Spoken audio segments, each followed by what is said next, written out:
guys coordinate? We did, but it's working, ain't it? You know, when you do it so long, you just also become insane.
was ready. So, all right.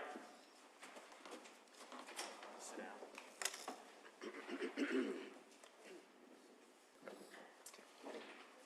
All right, council, make sure your mics are on.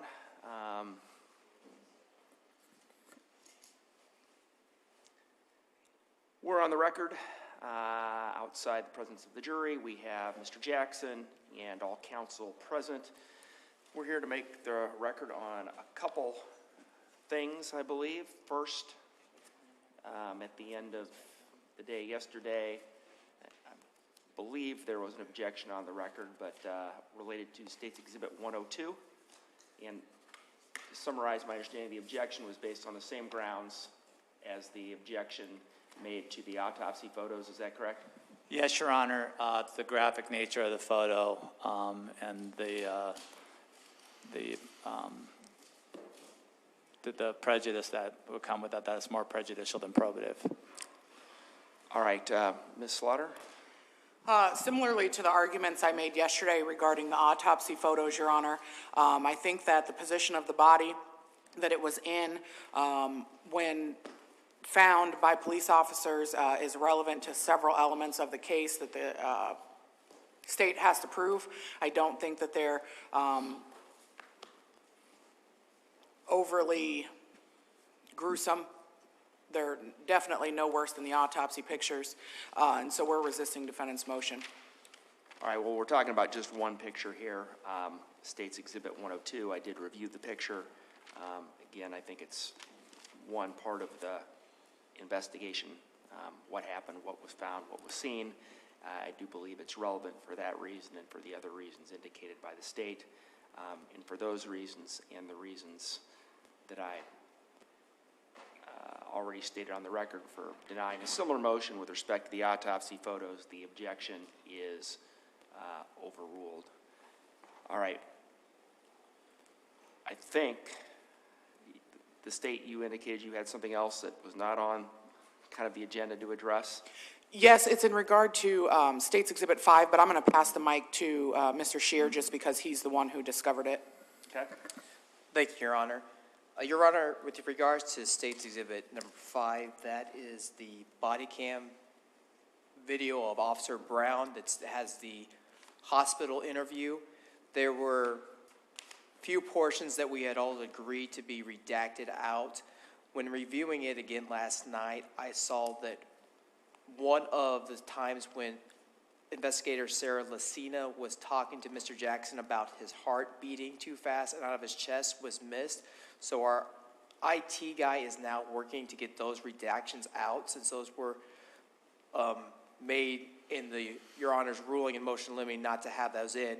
I just wanted to bring it to attention to the court that we found those. We're working on getting those changed so that we make sure when we propose to play that portion of the interview, I know Mr. Johnson has an objection on it, that those parts have all been removed and we don't cross or violate the court's motion to limine. All right, so just to be clear, based on objections made, I already did issue a ruling on motion limine, excluding portions of the interview of Mr. Jackson at the hospital. And I appreciate the update. Just, I guess, keep me notified. And I think that leads us logically to the last issue, which I think we maybe already addressed, but Mr. Johnson, you made a kind of a blanket objection to use of the interview. My understanding is you wanted to renew that objection? Yes, Your Honor. And by the way, there are two separate times when Investigator Lacina makes that reference to the heartbeat, so I don't blame the state at all for missing that. Like I said, it hasn't been played to the jury, so no harm. No harm done. I'm just saying that I could see how that happened. With respect to the videos, though, in general, and I'm talking about State's Exhibit 5, and what's the number for at the police station? Is that 153? So it would be State's Exhibit 5 and 153. And can I just stop you? 5, we've already played. 5 has already been admitted, so, right? I mean, it was offered and admitted. So really, I think we need to be talking about two separate things. I think what was offered and admitted was not all of 5, correct? What was offered and admitted was all of 5. There was a standing objection, my understanding, from the defense. It plays straight through, so it's just one video. So the entire disc 5 has been offered and admitted at this point, Judge. Okay. It Subject just to the- hasn't all been published. Got it. Subject to the motion in limine, correct? So you're editing 5 already to remove out what was addressed in the motion in limine. Correct. We are making changes to that's why we wanted to bring it up, since it had already been admitted and we're changing it. All right. So, I'm sorry, go ahead, Mr. Johnson. Well, I don't think I've waived anything. I think I made my objection to the whole thing beforehand, but I just wanted to flesh out that the entirety of these 2 videos of the police questioning my client is one giant accusation that he is not being truthful. And they find new and different ways to attack my client's credibility by acting out how ridiculous it would be for someone to get shot in the foot under this scenario, by giving him false information, by giving him other information, and by talking about how burglaries don't happen this way. In other words, volunteering what their own information is about how these crimes occur. But the entirety of these 2 videos is designed to attack the credibility of my client. And that's why I'm objecting, because the police know these videos will be played to the jury. So their attitude and their demeanor and the way they question people are things that the jury will take into consideration in trying to determine whether or not the defendant was telling the truth or not, which is obviously critical to our case. So we're objecting to the entirety of the remainder, not the first part. We already said that we were fine with the video of Officer Brown, the part where he takes the defendant on the ambulance ride and gets to the hospital. What we're objecting to is the playing of the video that depicts the interrogation of my client by investigators Lucina and Denlinger regarding the events of that day and everything else they question him about, and also State's Exhibit 153, which is later that day back at the police station. And like I said, Your Honor had mentioned that a lot of times when the police tell somebody that they're lying, it's not admissible unless it shows some sort of change in the defendant's behavior or demeanor. Mr. Jackson does not change his version of events one bit throughout his entire questioning. It doesn't change anything, but their attacks, but they're calling him a liar, they're saying that he's lying, that he's making these things up, are relentless, and they occur throughout the entire video. And I think that would be far more prejudicial than probative. It's really no different than the actual times where they say you are lying because here's your heart rate, or you are lying because of the other things that the court's kept out. These aren't any different. It's just the attitude of the officers and the words that they're saying are saying that he is not being truthful. And we do not believe that the jury should be allowed to see that.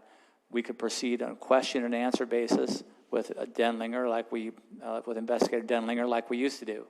The video is still there in case there was any discrepancies about what was said on different parts of it. But we could proceed with question and answer to avoid to the jury the appearance that the police officers don't believe him, because they clearly on the video do not. And that is what we're objecting to. Ms. Slaughter? Your Honor, the state is resisting defendant's blanket objection. We had some conversation about this prior to the record being made now regarding the probative value, the distinction between in-court testimony and the interrogation techniques or tactics. I think that it's completely relevant. The defendant's body language, his responses, what specifically is asked in the context in which all of the questions are asked during the interrogation. My understanding is that the court had already made it, at minimum, a preliminary ruling by asking us to redact and during limine some of the issues that the defense had with this interview video. I believe what is left and remaining is appropriate, and we intend to play what's left of that interrogation subject to the court's rule, but we're asking the court to overrule and deny defendant's motion. All right, I think my recollection is we already addressed this on the record, and I've already overruled the blanket objection. I'm doing so again. No authority has been cited in support of the objection. I found none. I have excluded the specific objected to statements made by, or the specific objections to specific portions of the video that were noted by Mr. Jackson's counsel. And again, that's all in the motion in limine and the ruling on that motion in limine. And so for those reasons articulated by the state, I am denying the blanket objection to use of the videos at all. Again, I think that a lot of what Mr. Johnson is taking issue with, he can certainly address on cross-examination. Again, I found no authority for the proposition that simply can't use these videos because of interrogation techniques by law enforcement and the way that law enforcement goes about interrogating a potential suspect in a case. So, all right. Is that everything we need to address before we bring in the jury on your end, Ms. Slaughter? On my end, yes, Judge. Can we just get a couple more minutes, Your Honor? Just to get organized? Yeah. Sure. I've got 9:05, 9:10 work for you? Yes, Your Honor. All right. Thank you. Yeah, Judge, did you see 160 uploaded? I did. Okay. Yeah, thank you. I have not got a copy in the book yet. I couldn't get my printer to work yesterday, but I'll get one. And we'll obviously, before we send the exhibits back to the jury, we'll all be on the same page, make sure we have everything. Yep.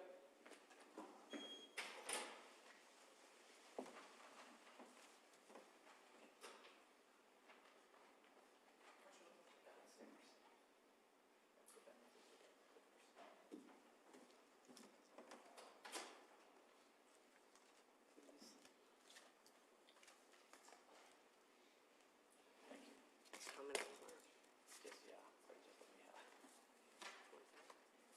Yeah, can you just give me all those? That's good.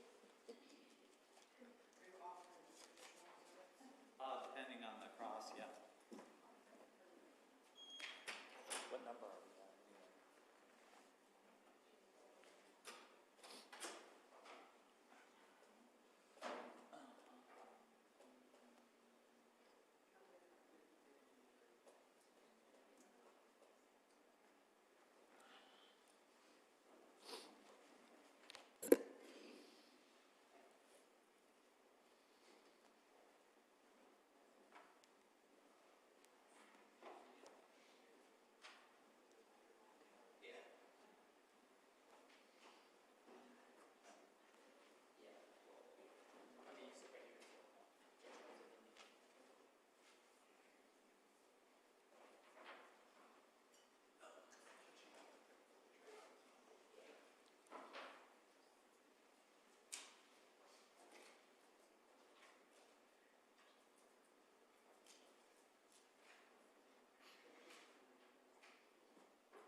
Mr. Bosenberg, if you want to come back up to the stand, you certainly can.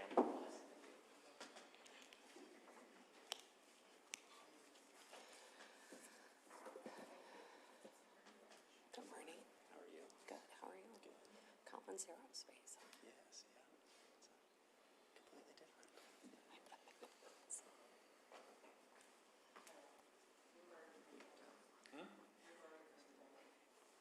Borrow my green folder? Oh, yeah, you guys are all, did you guys work this out? That's hard to look at, honestly. I know, right? The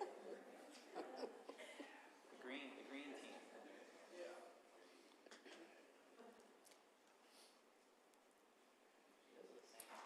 I could say we should stick that on their side. Yeah. But it's full of our stuff, that's the problem.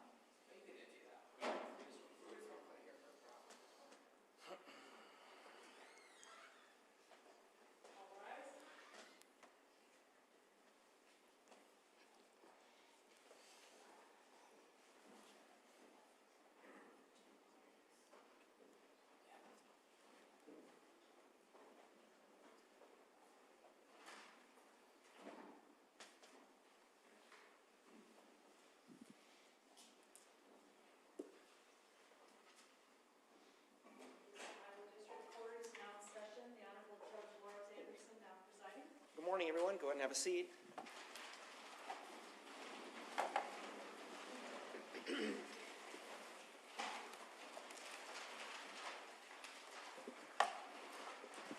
All right, ladies and gentlemen, while you're getting situated and getting your notepads and pens out, just remind you that I think when you left yesterday, we had Mr. Bosenberg on the stand. Mr. Bosenberg, we were not quite finished with direct examination. So, Mr. Bosenberg, I'm not going to swear you in again. I've already done that. I am just going to remind you again, sir, that you are still under oath. And with that, Ms. Slaughter, you may resume your direct examination. Thank you, Your Honor. Investigator Bosenberg, if you would open the white binder in front of you, I just want you to give a quick look at Exhibits 61 through 97.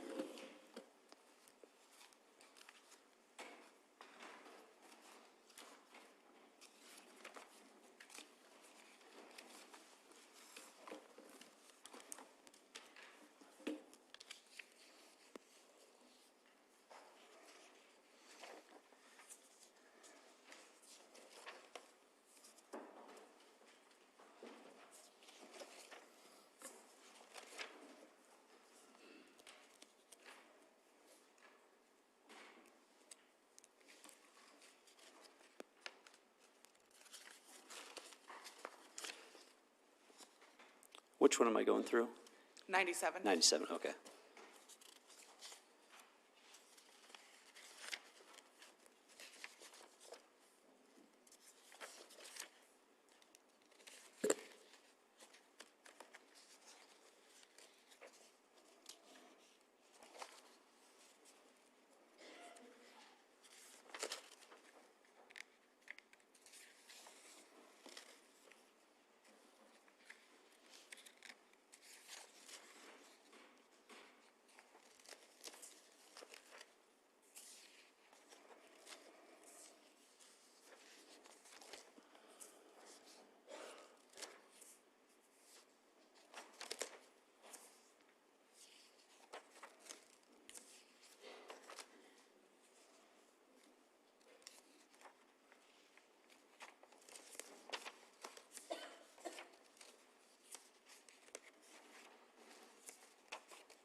Okay. Investigator Bosenberg, would it be fair to say that when processing the 4414 address, it was processed as 3 separate crime scenes? That'd be a fair statement to say. The photos that you see in exhibits 61 through 97, are those photographs of the area or the crime scene, for lack of a better phrase, regarding Jan Jackson's death? Yes. And are those photographs, or were those photographs taken over the course of the 4-day period where the scene was being processed? Yes. And do they fairly and accurately depict the scene as you found it? Yes. Your Honor, at this time, the state would move to admit State's Exhibits 61 through 97. Any objection? No objection. Is that better? Then at this time, States Exhibits 61 through 97 are admitted. Are you May- requesting to May I have publish? permission to publish those photos, Your Honor? You may.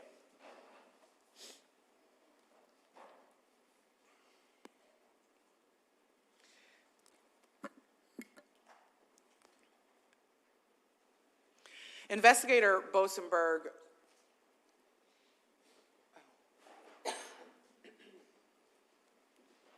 May I just have 1 second, Judge? You may.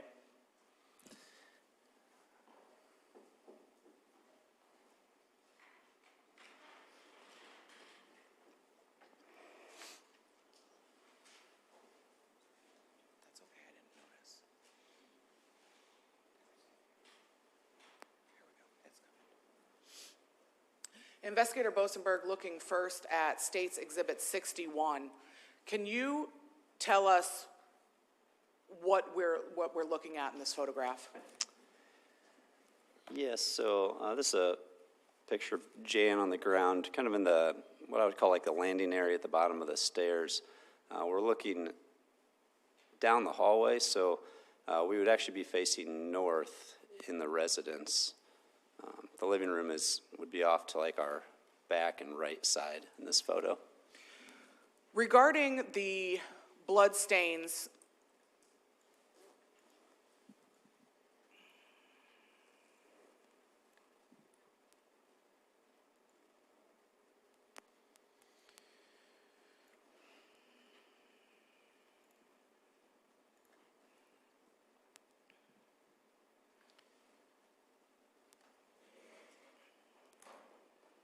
seen going up and down the hallway, were you, during your investigation, able to attribute these bloodstains to anyone?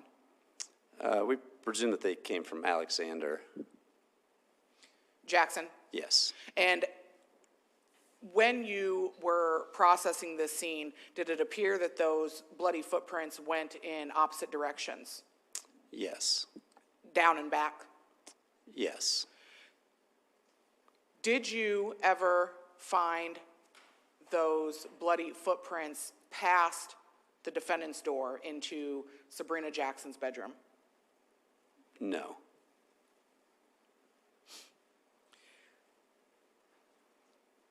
State's Exhibit 62 is currently published. There is an evidence marker showing evidence marker number 1 in this photograph. Can you tell us what evidence marker number 1 was?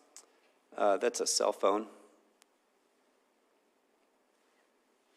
Similarly to the question regarding the bloody footprints, did you ever in your processing of this address find bloody footprints that went up the stairs? No. Anywhere on that main level, did you find bloody footprints? No.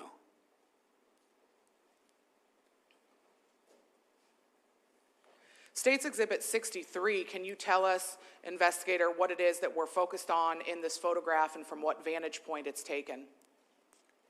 Yes, so 5, 6, 7, and 8 are the evidence markers noting the location of shell casings that were located. This is, again, still in the basement, right inside that entryway doorway. So we're kind of facing more in a west direction. So as you see right there, the couch is on the right, and then it's kind of an L couch. So then up and around the corner, straight ahead to the right is where Jan Jackson was located. Do you consider the grouping of these shell casings a tighter group? Predominantly, yes. And when you say predominantly, why do you use that word? 6, 7, and 8 are very close together. Number 5 was not quite as bunched up, but still in the general vicinity as the other three. In your experience, when emergency situations are investigated, are there times where shell casings get disturbed? Yes. When officers, or if you have knowledge, Investigator Bosenberg, when officers came to investigate this scene, was this a highly traveled area during that? It would have been initially while officers responding to the scene. And so as you sit there, are you able to testify that this is exactly where those shell casings landed, or just exactly where you found them when you came to process? These would be just where we found them when we came to process.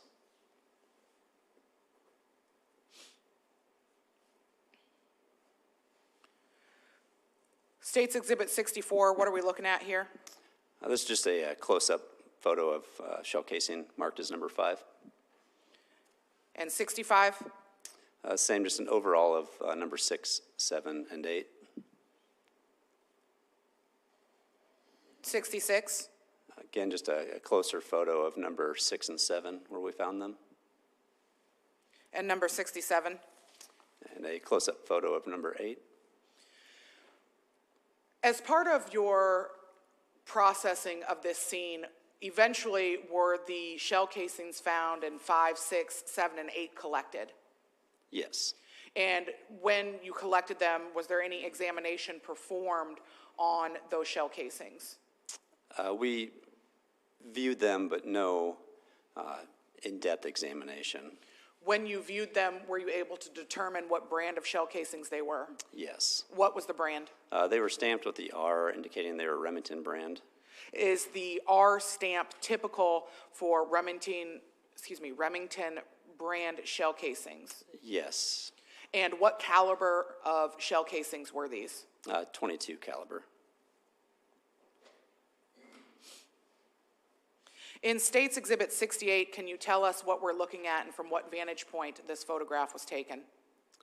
So this is kind of close to the same standing position as the other photos, just rotated clockwise. So now we're looking kind of into the living room at the fireplace mantle. So on the very far right side of the photo, you kind of see the doorway that leads into the basement.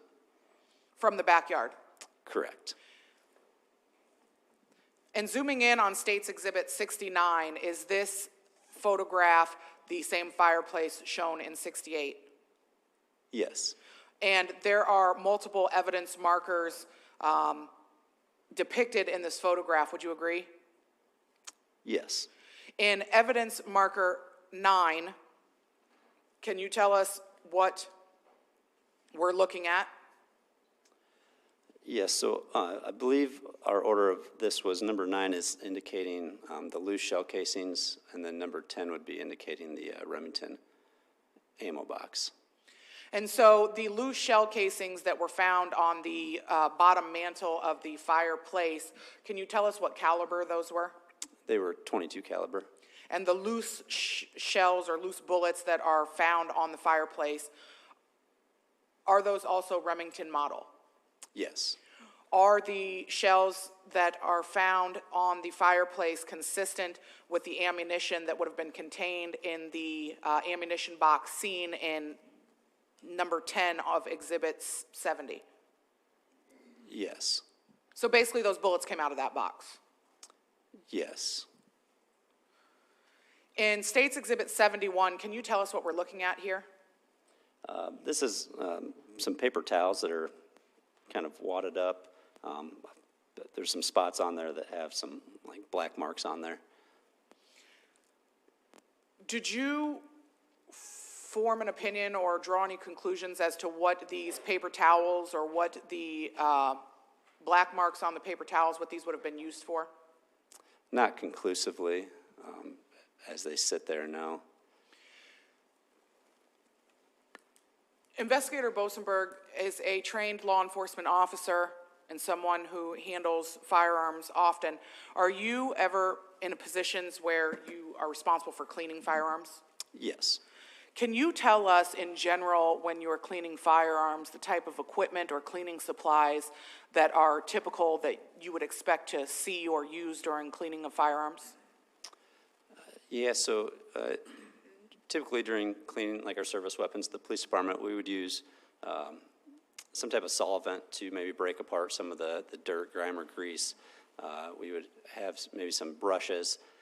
We'd also use some type of cleaning pads that are a little more heavy duty, because a lot of those cleaning pads are going over some sharp corners or different areas of the guns that could break apart easily. So sometimes there's some specific cleaning pads for firearms that we would use. When you said brushes, can you explain to us how a brush or what type of brush would be used during cleaning? Yeah, so typically like a plastic brush or a metal brush, depending on what you're cleaning. The brushes typically will knock away a lot of the dirt or grime on a firearm. And all of those items, would they be used in conjunction with each other to properly clean firearms? Yes. Is there generally some sort of oil involved as well? Yeah, some type of, usually like a cleaning solvent or a lubricant oil. Based on what you see in States Exhibit 71, do you consider this a cleaning kit or items that would be used to clean a firearm? Overruled. The witness can answer. I'm sorry, could you restate or May say I have again? that question read back, Your Honor? You may. Question, based on what you see in States Exhibit 71, do you consider this a cleaning kit or items that would be used to clean a firearm? A cleaning kit, no. Could a paper towel like that be used? Potentially. Would be a choice that we would use in cleaning firearms. States Exhibit 72, can you tell us what we're seeing in this exhibit? This is kind of an overall photograph, again showing, we're looking north down the hallway at Jan Jackson, kind of denoting some of the evidence items that we have marked, mainly 12, 13, and 14. And is 17 visible in this photograph also? Oh, yes, it is at the very top. Moving to States Exhibit 73, evidence marker 12, what does that show us? This is a live .22 caliber round. When you say live, can you tell us what you mean by that? Yes, this one hasn't been fired at all.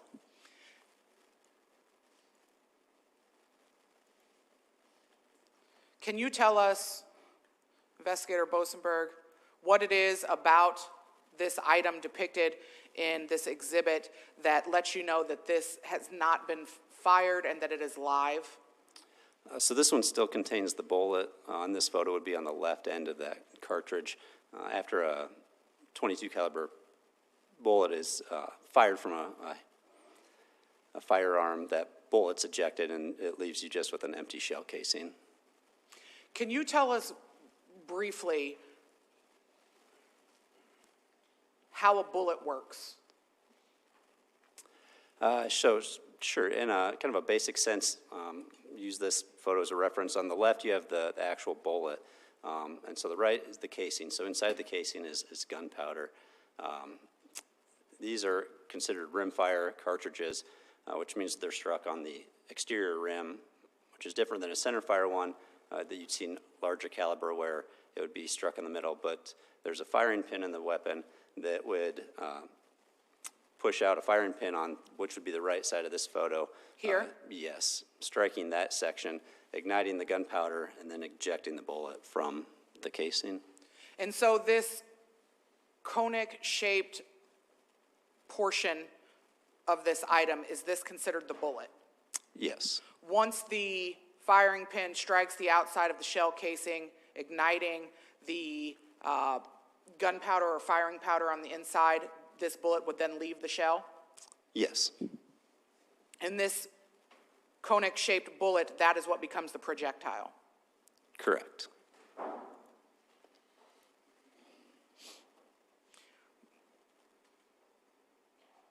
Moving on to State's Exhibit 74, there's another evidence tent or evidence marker numbered 13. Can you tell us what we are looking at in 13?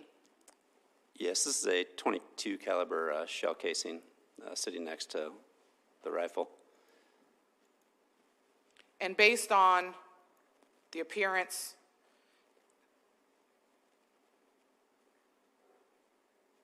is this a spent round? Yes. And is that, you know that because the cone-shaped bullet is missing from this? Yes.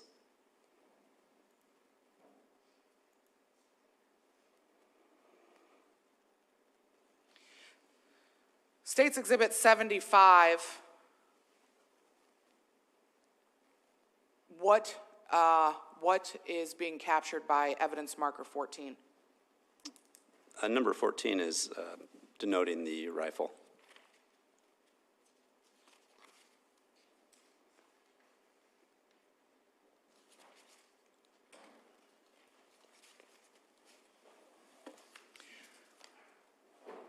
Did you have an opportunity to examine this rifle? Yes, I did. And we'll talk about it in more detail later, but on its basic level, what caliber rifle was this? What was the make, model, size?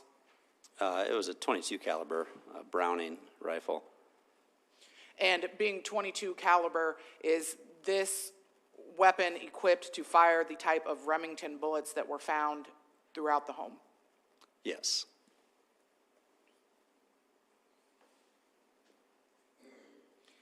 State's Exhibit 76, what is this photograph focusing on?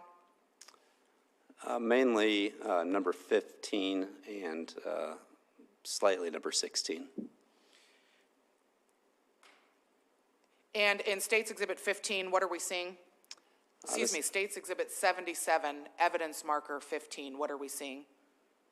Yeah, this is another spent .22 shell casing.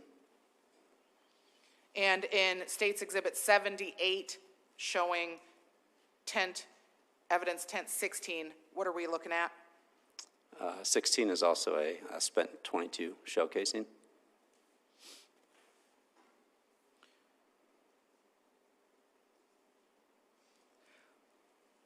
On Exhibit 79, can you tell us what we're focusing on? Yeah, so this one's just kind of an overall photo showing the number 17, which is actually a bullet hole in the wall, which is kind of directly above number 17 and slightly to the left. In State's Exhibit 80, does that bullet hole become more visible? Yes, it does. And in State's Exhibit 81, what are we seeing in this photograph? This is a close-up of that same bullet hole. When you found this bullet hole in the wall, did your investigation into this bullet hole stop at just photographing the hole as is? No. Can you tell us what else you did? Yes, so in order to get a more accurate flight path of how that bullet encountered that wall, we actually cut a section of the drywall just to the right of the bullet hole to see where the bullet went into the wall at. And when you say flight path, what do you mean by flight path? So when a bullet hits, let's say, a drywall for this example, there's an angle that bullet had entered any type of surface that it might hit. Sometimes we're able to put like what we would call a trajectory rod through those bullet holes to kind of line up where that bullet originated from to kind of show its approximate flight path and where it was fired from. When you cut out the portion of the drywall that you're referring to, did you find a bullet inside the wall? We found, so the bullet had actually entered some of the wood framing inside the wall. So we found where it was at, but we didn't recover it out of the wood. And related to this bullet hole, did you use those trajectory rods to determine flight path? Yes. And based on using that trajectory rod, did you form an opinion as to the flight path or where that shot came from? Yes, so the flight path that we gathered from looking at this was in the direction of where the shell casings were located at behind the couch. So where 5, 6, 7, and 8 were? Correct.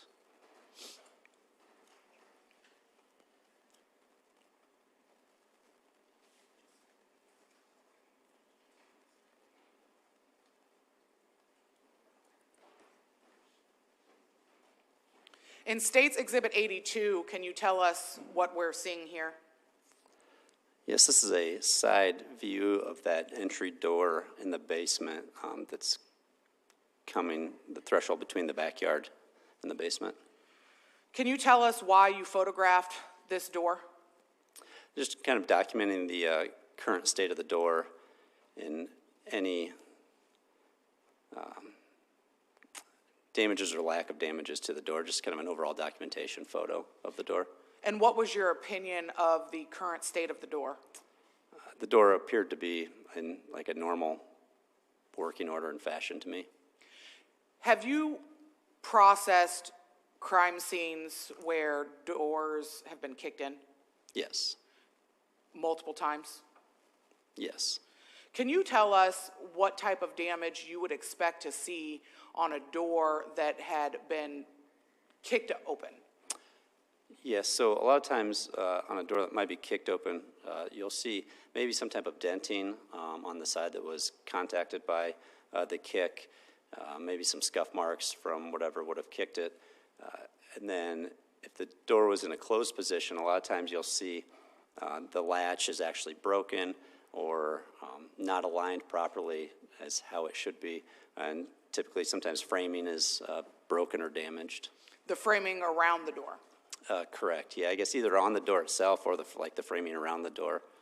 Have you had an opportunity in your career in processing scenes to observe doors that have been pried open?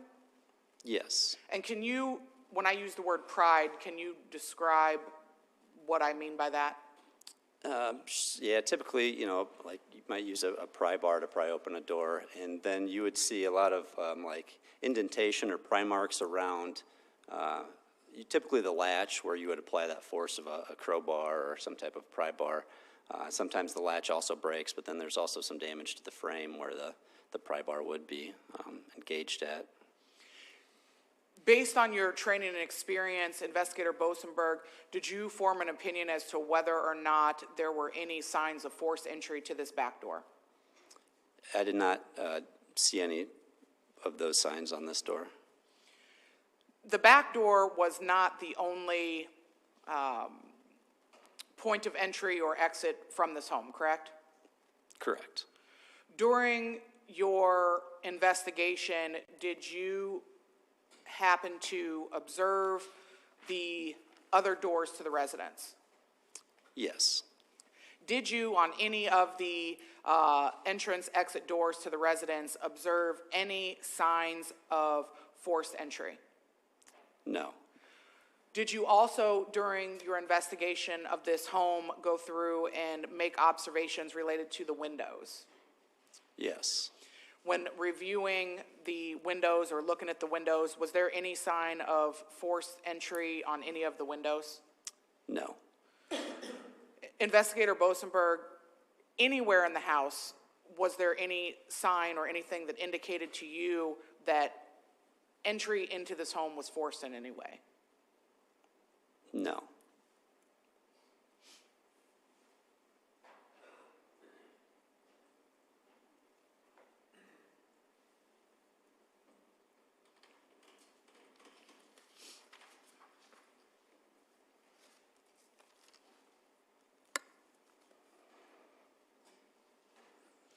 State's Exhibit 83, is this the same door that we see in 82? Yes. Just what were you attempting to capture in this photograph? This is just a different angle, covering more of the inside portion of the door. And again, no damage seen in this photograph? No. No damage is found? Sorry, yeah, no damage. I'm going to show you a series of photos beginning with State's Exhibit 84 and intentionally I'm going to go through them in a more rapid succession.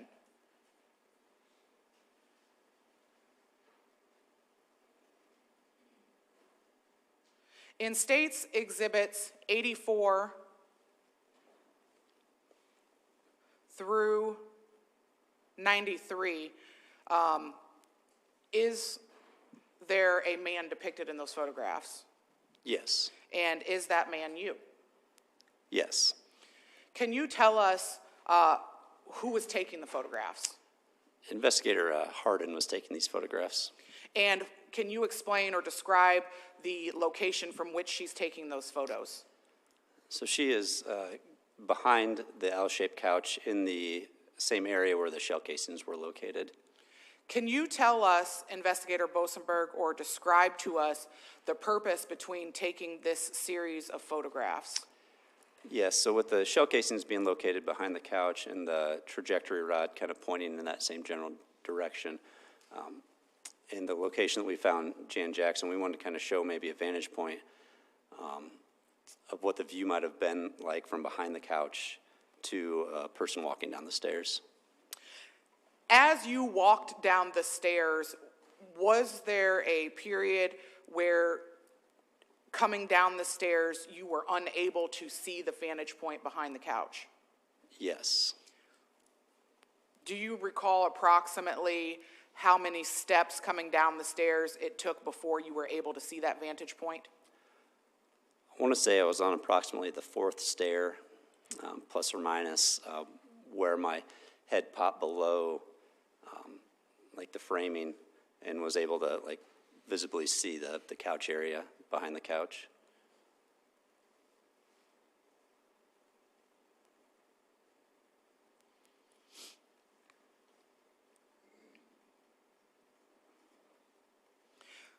Looking at States Exhibit 94, similarly, were there photographs taken coming down the stairs? Yes.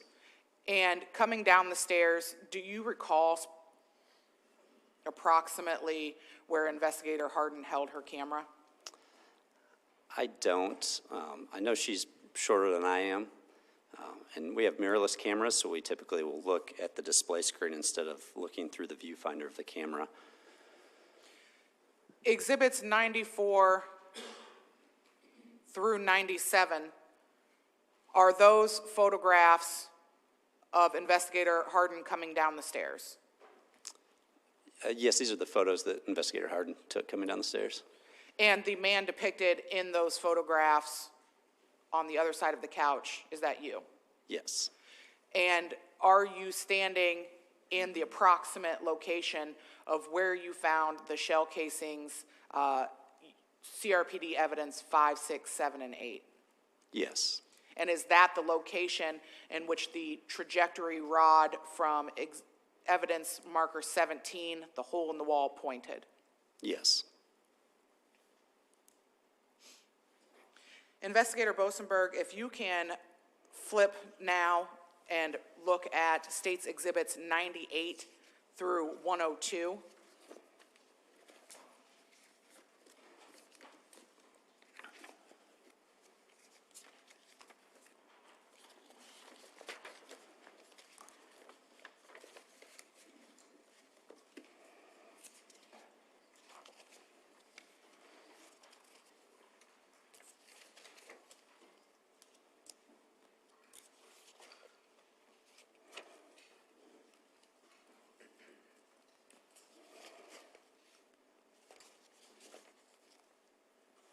Okay.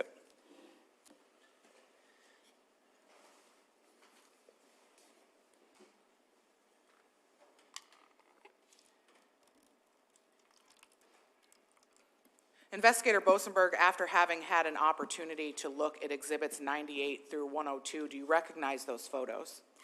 Yes. Are those photos pictures that were taken of the scene in the bedroom of Sabrina Jackson? Yes. And were they taken over the duration of the 4-day period where you and Investigator Hardin were there and processed the scene? Yes. And do they fairly and accurately depict the scene as you found it? Yes. Your Honor, at this time, the state would move to admit Exhibits 98 through 102. Mr. Johnston, you're over there now, but that's fine. Your Honor, no objections to 98 through 101. We do object to 102 for the reasons previously stated. All right. At this time, then, State's Exhibits 98 through 102 are admitted. And may I have permission to publish those exhibits? You may. We can maybe speed this up. I'm assuming you're going to want to publish all of your exhibits after they're admitted? I am, Judge. All right, we'll just move to that directly.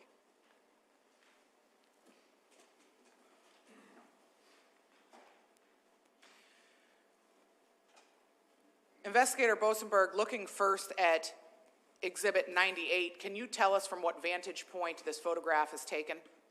Yes, from the entryway to Sabrina's room, we'd be facing east. Was there anything specific in this photograph that you were attempting to capture? It's kind of a general overall photo, but we do have an evidence marker, number 19. And evidence 19, would you agree, is kind of seen dead center in the photograph? Yes.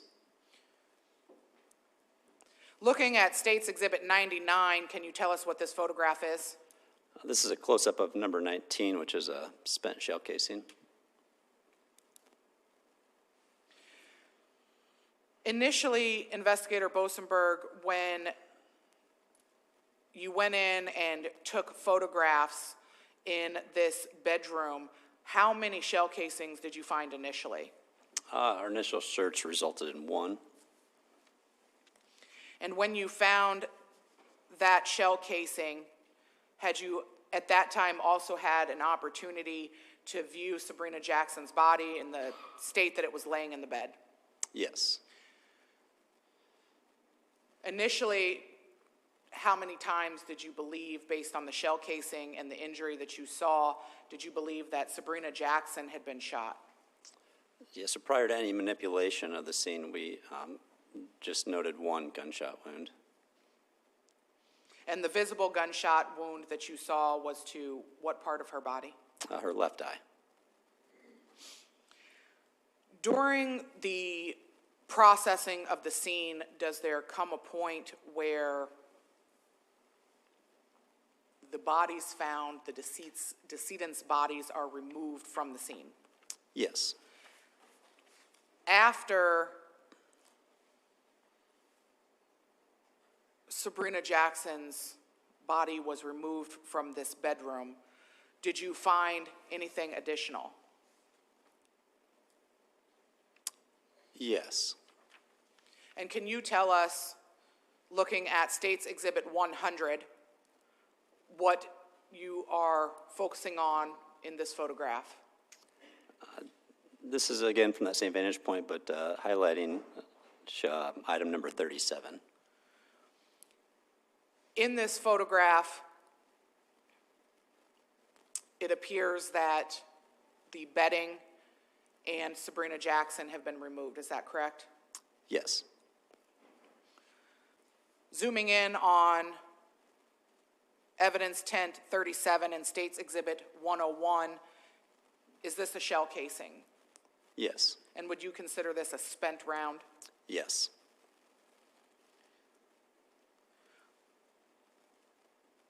Can you account for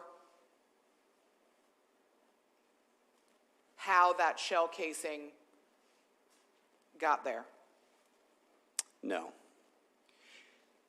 Is it possible that when the body was moved, it could have fallen out of the bedding? It could be a possibility, yes. Would you agree that on the first day that you processed this bedroom, that there was no shell casing behind that teddy bear? Correct. So somewhere during the period or during the time when things were being moved and the body was being removed, the other shell casing was there? Yes, at some point through that process.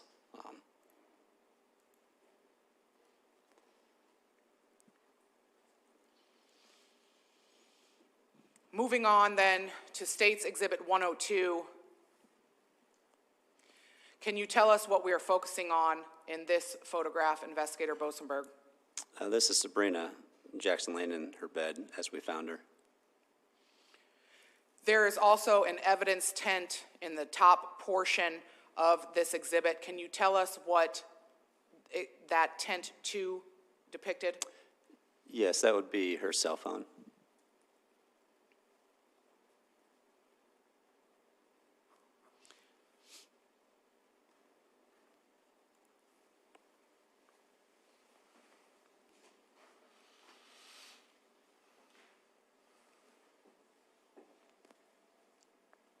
If you would look at the photographs in the binder 103 through 116.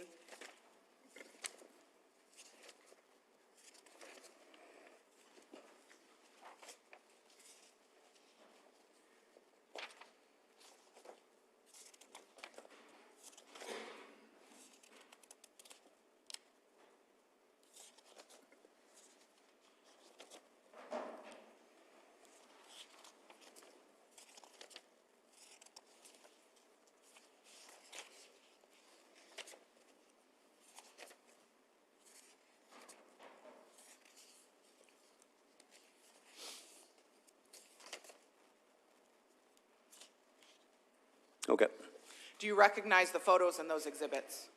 I do. Do you recognize those photos as photographs that were taken during the processing of the master bedroom Yes, during the 4-day period that the scene at 44 Oakleaf Court Northeast was processed? yes, And the photographs that are taken, do they fairly and accurately depict the scene or the condition of the bedroom? yes. May I publish? Oh, I'm sorry, may I ask for those to be admitted first? Any objection, Mr. Johnson? No, Your Honor. All right. Then State's Exhibits 103 through 116 are admitted. Thank you. Investigator Bosenberg, in State's Exhibit 103, can you tell us the vantage point from which this photograph is being taken? Yes, we're looking inside of the master bedroom from the hallway. And the railing or banister to the right, can you tell us what's on the other side of this railing or banister? To the right of that would be the stairway to the basement. So just at the top of the stairs? Correct. In exhibits, well, zooming in on State's Exhibit 104, what are we looking at here? This is items 23 through 25, which were all 22 caliber spent shell casings.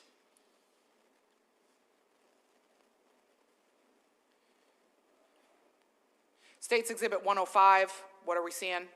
Close-up of 22.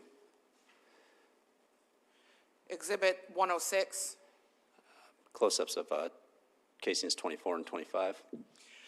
can you tell us, Investigator Bosenberg, did you have an opportunity to observe those spent shell casings? Yes. Similarly, did you have an opportunity to observe the 2 spent shell casings you found in Sabrina Jackson's bedroom? Yes. Speaking first of the shell casings found in Sabrina Jackson's bedroom, were you able to determine what type of shell casing they were They were also stamped with the Remington R and the caliber? 22. Were the shell casings found in Sabrina Jackson's bedroom consistent with the shell casings you found behind the couch in the downstairs living room? Yes. And consistent with the shell casings and the bullet found around Jan Jackson's body? Yes. Consistent with the bullets found on the fireplace? Yes. The shell casings seen so far in exhibits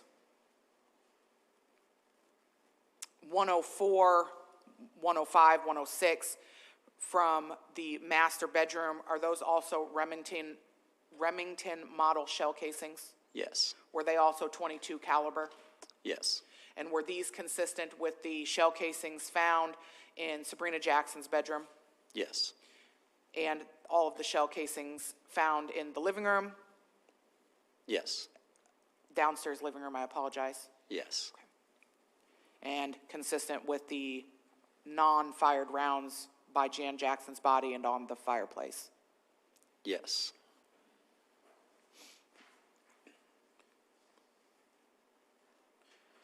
In State's Exhibit 107, can you tell us what we are seeing in this photograph?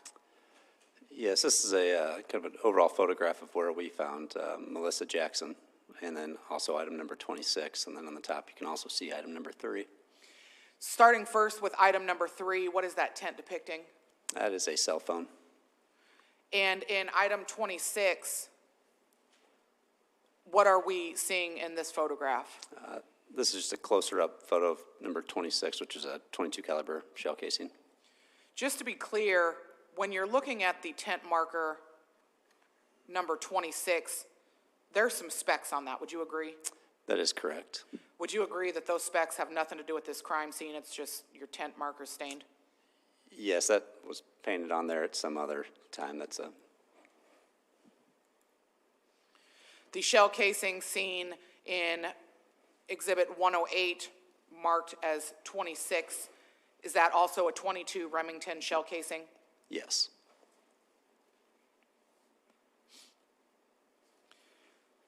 In State's Exhibit 109, can you tell us what we're viewing in this photograph? Yeah, this is the bed in that master bedroom, kind of showing the pillows, and we also have some green stickers on this photo notating where some like bullet holes were. I don't know what color this, cream-colored pillow I'm circling, is that the same pillow shown in State's Exhibit 10? Yes, And the green ruler sticker used, is that to measure this hole? yes. Did you form an opinion as to the cause of this hole? Presume the cause was from the fired .22 caliber rounds. So it's a bullet hole? Yes. And Ms. Slaughter, just so we're clear for the record, I think you said State's Exhibit 10. Did you mean 110? I definitely mean 110. I'm not sure what I said. All right. Thank you, Your Honor. In State's Exhibit 111, what are we looking at in this photograph? This one's a little harder to see, but that again is what we denoted as a bullet hole through the pillow covering. And this large black item seen in 111, is that the same large black pillow up against the headboard in Exhibit 109? Yes. Looking at State's Exhibit 112, there are 3 green stickers on this pillow, is that correct? Yes. On this black pillow, does each of those green stickers designate a bullet hole? Yes. And in State's Exhibit 113, what are we looking at? We were looking at holes in the headboard of the bed. And this headboard, would that be directly behind that large black pillow? Yes.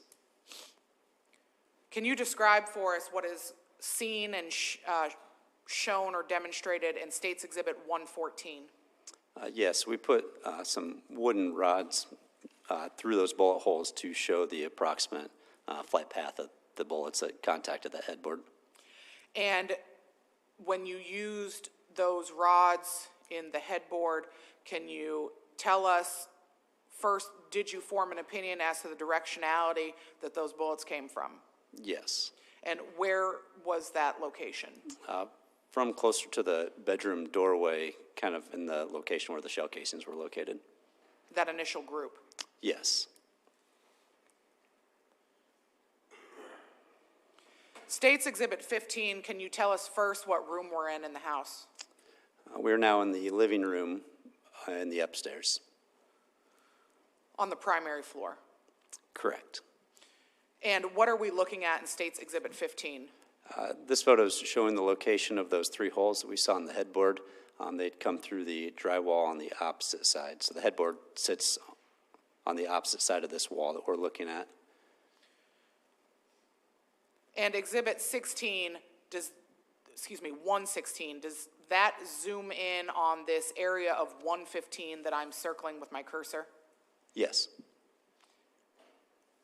This item sticking out of one of the holes, is that one of those wooden rods you referred to? Yeah, that's one of our metal trajectory rods.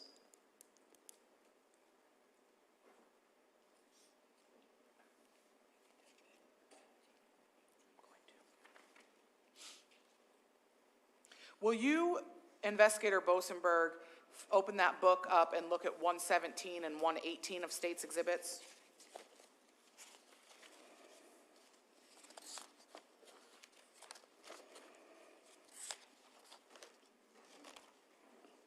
Okay. Do you recognize the image depicted? Yes. And can you tell us briefly what that image is? This is a Costco the Hearing Aid Center appointment card for Melissa. Was that appointment card found during processing of evidence at this address? Yes. And are those two images fair and accurate depictions of that appointment card? Yes. Your Honor, the state would move to admit State's exhibits 117 and 118. Mr. Johnson, any objection? No, Your Honor. All right, then State's Exhibits 117 and 118 are admitted, and you may go ahead and publish.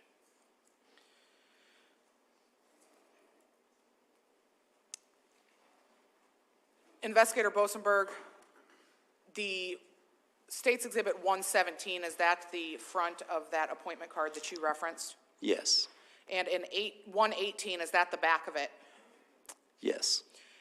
On the back of that appointment card, as shown in Exhibit 118, whose appointment card is that? Melissa. And what was the date of that appointment scheduled? June 15th, And the time? 10 a.m. And so,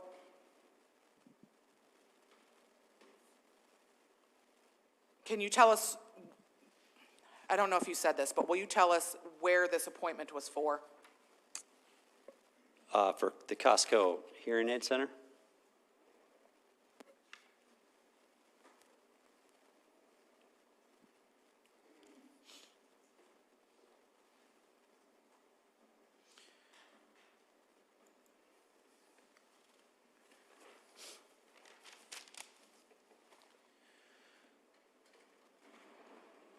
Investigator Bosenberg, based on your training and experience,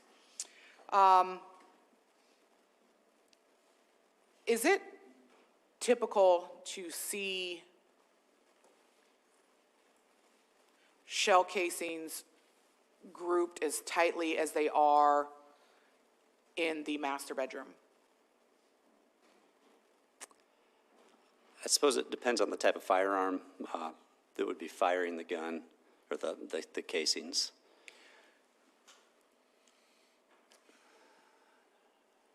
When you say depends on the type of firearm, tell me why you say that. So in this particular rifle ejects the casings in a downward motion.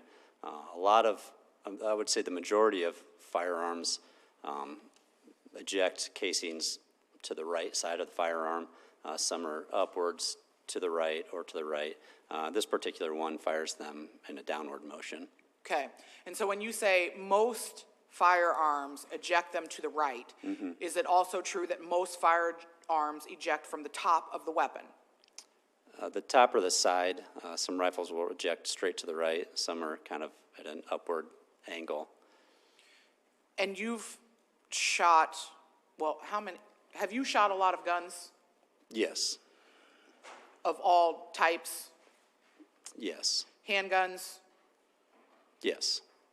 revolvers, Not as many revolvers. rifles, Yes. shotguns? Yes. Okay.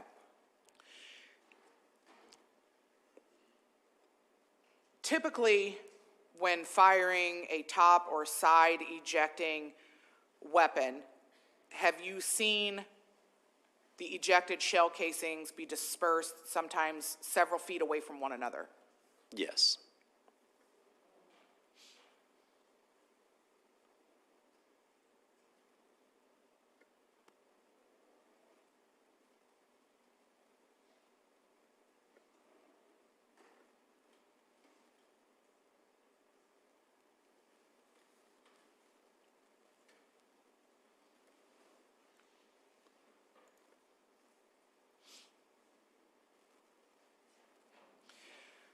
Will you flip back into that binder and give a look at what's previously been marked as States Exhibits 119, 120, 121?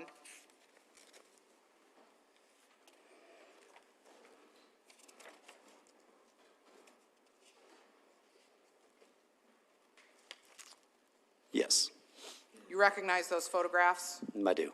Were they also taken during the processing of 4414 Oak Leaf Court Northeast? Yes. And what room were those photographs taken in? These are in Alexander Jackson's bedroom. Do they fairly and accurately depict what you found in that bedroom? Yes. Your Honor, state moves to have Exhibits 119, 120, and 121 admitted. Mr. Johnston, any objection? All right, no objection. The State's Exhibits 119, 120, and 121 are admitted, and you may publish. Thank you, Judge.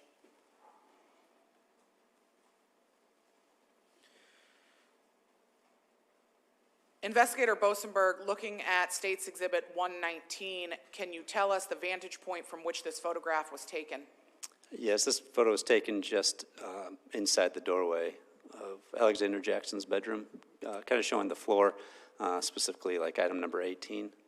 And can you tell us, in relation to Sabrina Jackson's bedroom, where this bedroom is? Yes, so Sabrina Jackson's bedroom is, in this photo, would be to the left. So there's the desk we're looking at on the left side of the photo. Then there's a wall, and then on the other side of that wall is Sabrina's room. And in this photograph, you have evidence tent 18, is that correct? Yes. Looking at State's Exhibit 120, is this a zoomed-in photograph of evidence tent 18? Yes. What are we looking at here? This is a belt. Was there a reason that a photograph of this belt was taken? Yes. What was that reason? Alexander had mentioned that he had used this belt as like a tourniquet in his bedroom. And looking at State's Exhibit 121, can you tell us what we're seeing in this photo? This is the belt clasp to the belt. And this stain, how would you describe this stain below the belt clasp? Blood with a kind of a footprint impression.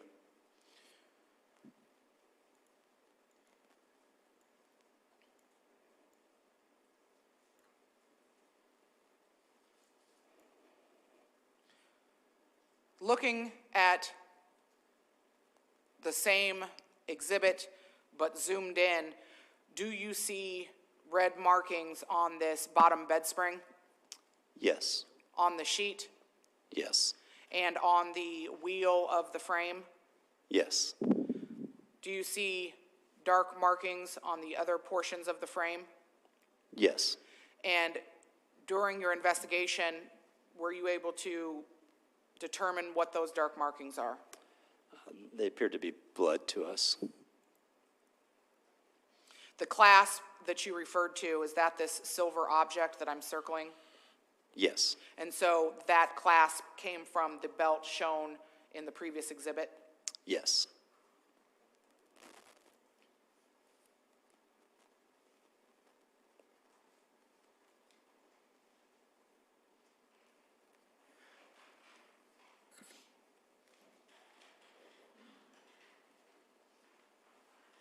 The firearm that was seen laying next to Jan Jackson, if I recall your testimony, you said that it was a .22 caliber Browning rifle.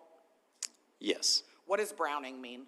That's the manufacturer of the rifle.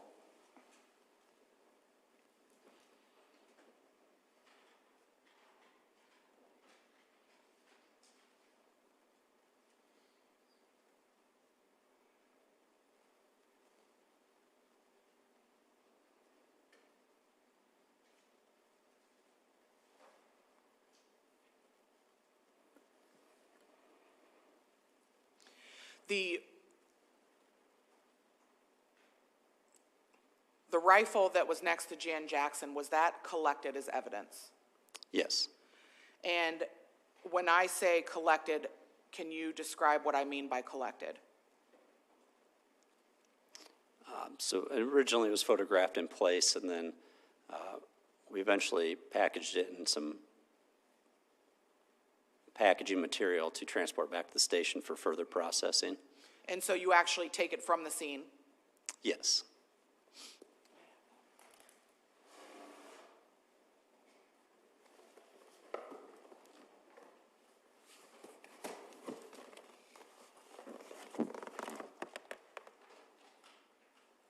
This is currently zip tied to the box. Do you recognize the rifle shown in State's Exhibit 155? I do. And where do you recognize this rifle from? That would be the rifle that we collected from the scene? The rifle that was laying next to Jan Jackson? Yes. Your Honor, at this time, the state would move to admit Exhibit 155 into evidence. Any objection, Mr. Johnston? No, Your Honor. All right, without objection then, State's Exhibit 155 is admitted. Your Honor, do you have any objection to me leaving 155 with Investigator Wilsonberg at this time? I do not.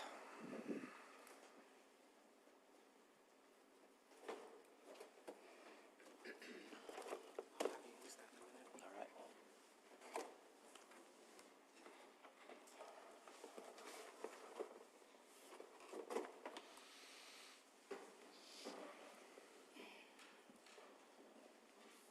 Looking also at the exhibits in the binder marked 122 through 129, do you recognize those?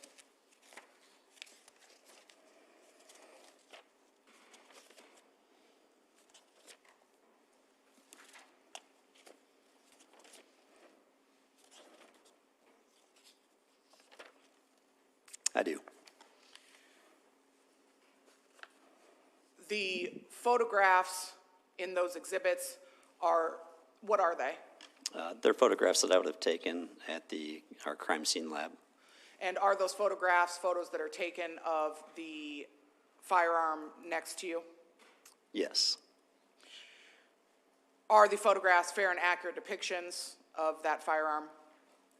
Yes. Your Honor, at this time, the state would move to admit exhibits 122 through 129. Any objection? All right, then State's Exhibits 122 through 129 are now admitted, and you may publish. Investigator Bosenberg, based on the processing of this firearm that you did, were you able to conclude whether or not the firearm shown in these photographs and in Exhibit 155 was the firearm that killed Jan, Melissa, and Sabrina Jackson?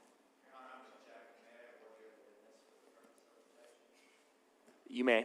You want to come over, though, and please do that from your seat with the microphone.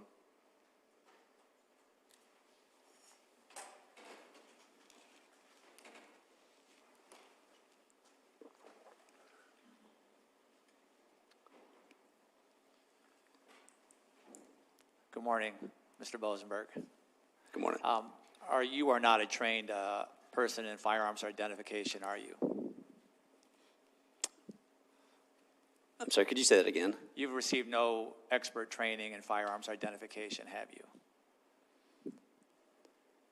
I guess when you say like identification, like of, what would you be referring to? Like looking at a weapon that's been fired, looking at the shell casing and making a comparison between the casing and whether or not it came from a certain gun. You don't do that, right? We would do a triage of that, but not like an in-depth analysis. Right, that's not your job, right? No. You have people at the DCI, the Iowa Department of Criminal Investigation, whose job that is, correct? Yes, the DCI does have, like trained firearms examiners. And one of them would be Mr. Murillo, is that right? Correct. And what's his first name? I don't know off the top of my head. Okay, but there are experts at the Department of Criminal Investigation in Iowa whose job it is to compare ammunition that's been fired or shell casings with weapons, correct? Yes, Scientifically, right? yes, And make a determination whether or not that shell casing came from that weapon. yes, Right? You are not that guy. no. Your Honor, I would object to this witness giving an opinion as to whether or not this gun was the same gun that fired the ammunition that was found at the scene. On the existing record, I'm going to sustain that objection. Go ahead, Ms. Slaughter. Investigator Bosenberg, can you tell us what NIBIN is? Yes, NIBIN is the National Integrated Ballistic Identification Network. It's a program by the ATF that Cedar Rapids has adopted, the police department has adopted around 2020. When you say it's a program that was adopted, what is that program designed to do? So that program is intended to be able to, let me back up. The program it deals with shell casings. So when a shell casing, or when a bullet fires a casing, it ejects the casing, the firing pin leaves a mark on the shell casing. So NIBIN, through the ATF, is a database where all these shell casings are entered into, and then they're searched within the system to help find potential matches to other potential shell casings. And we also test fire guns, and then when we test fire a gun, we take the shell casing from our known test fire and also put that in the database for the database to match up or link, correlate handguns with shell casings or rifles with shell casings.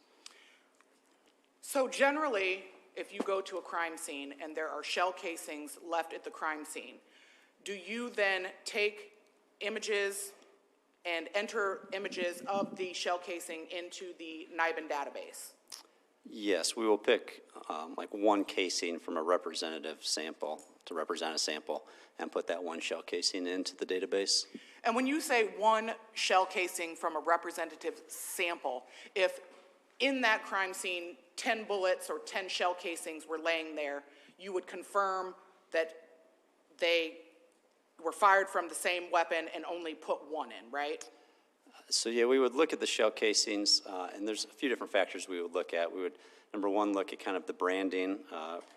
Were they all the same brand?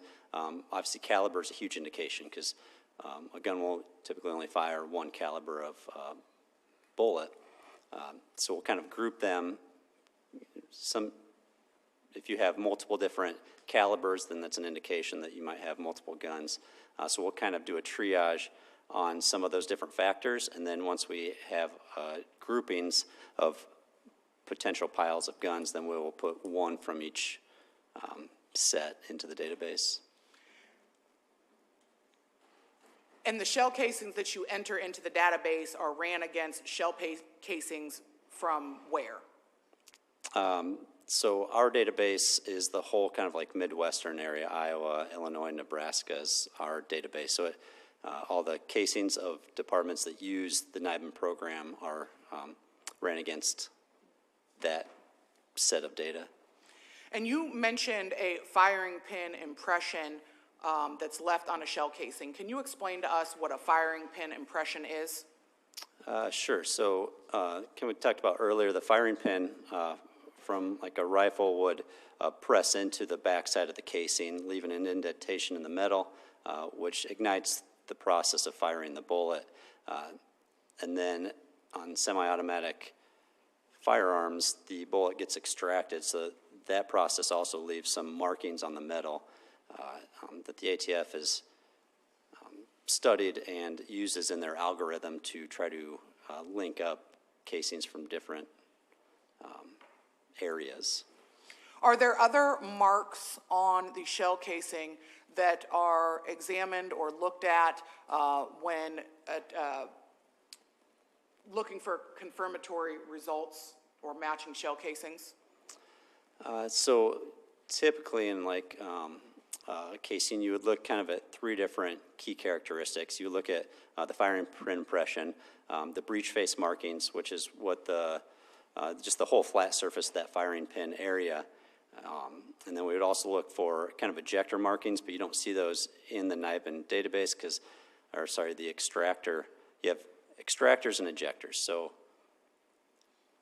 in a semi-automatic weapon, once that firing pin has dented the metal and shoots out the bullet, there's another piece of metal. Well, the gun starts moving back to eject it, and there's usually a piece of metal on the side. So when that casing's coming back, it hits that metal, and when it hits that metal, that's what ejects it out of the firearm.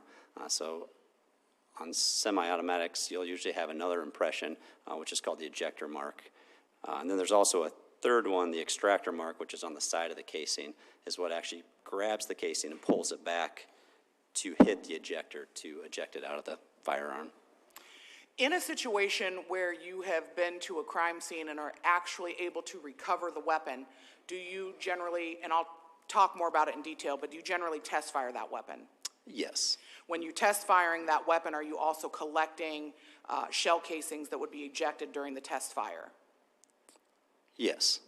Is one or was one of your responsibilities when you would process evidence as part of the crime scene unit to compare firing pin impressions from shells that were recovered from a scene to firing pin impressions from your known firearm?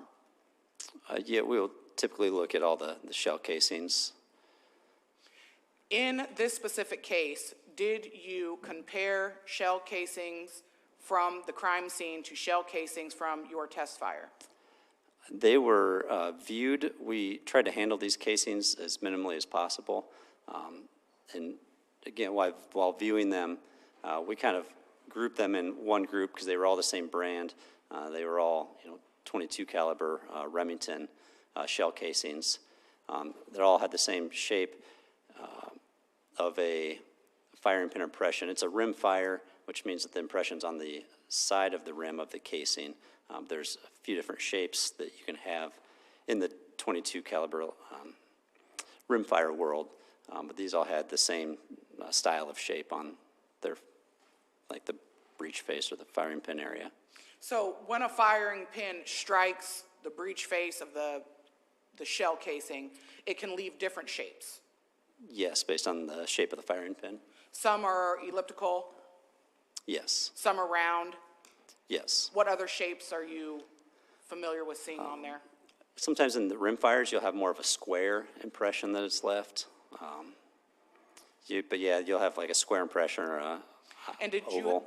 Sorry. I apologize. Did you have an opportunity to view firing pin impressions on the shells that were recovered from the scene and the shells that were recovered from your test fire?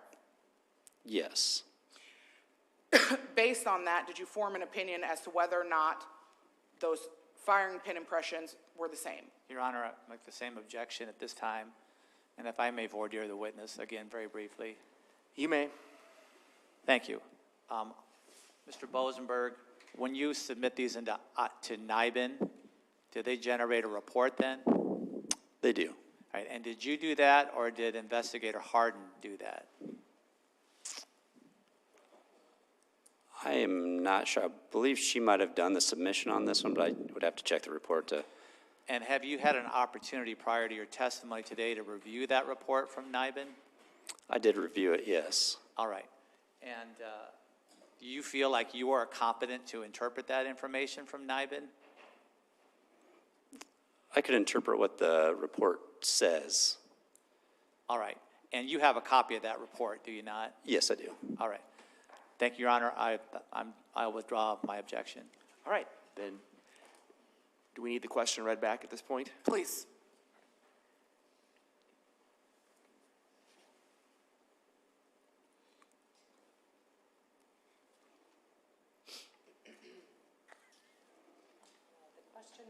Question, based on that, did you form an opinion as to whether or not those firing pin impressions were the same?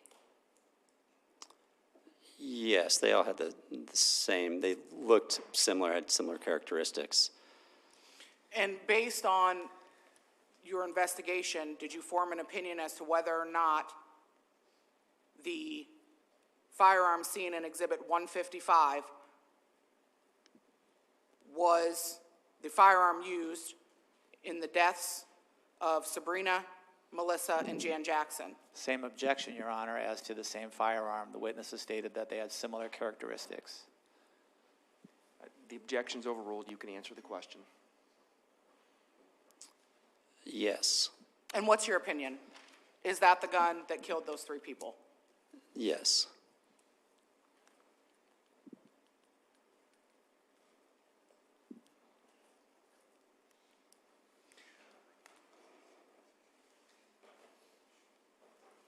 Ladies and gentlemen, it's about 10:30, so I think this is a good time to take our mid-morning break. So we'll resume again at about 10:45, give or take a minute or two. And I would remind you again of the admonition that I've given you previously, and see you shortly. All rise.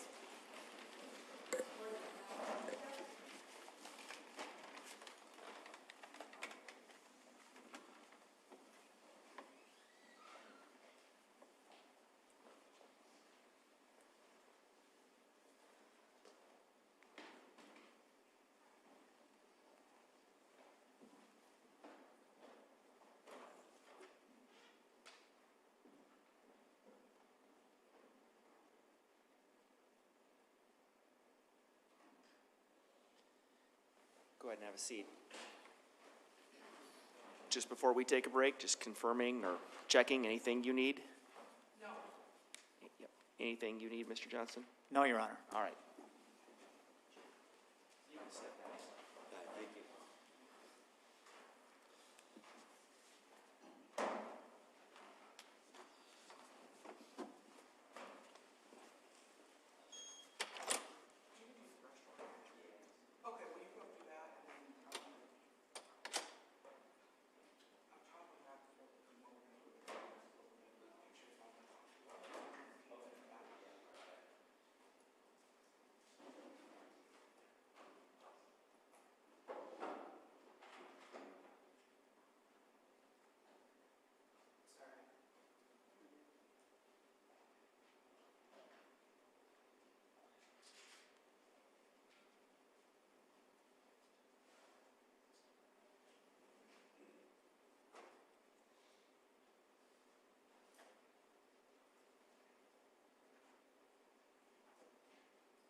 Counsel, you all ready? Stapler? I got paper clips. There you go. I got a stapler in the office. Stapler feels more official. Are you ready? Yes.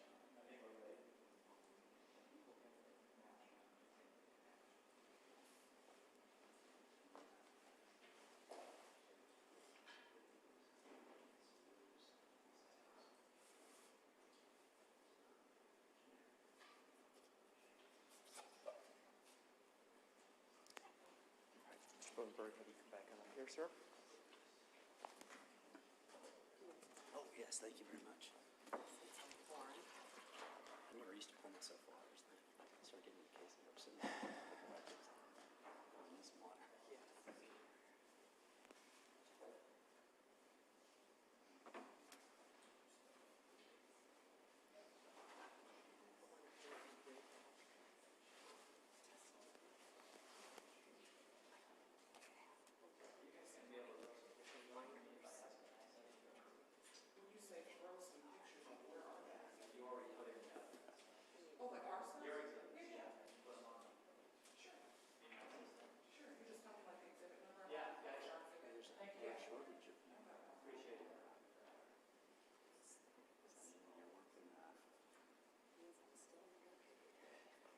That's true.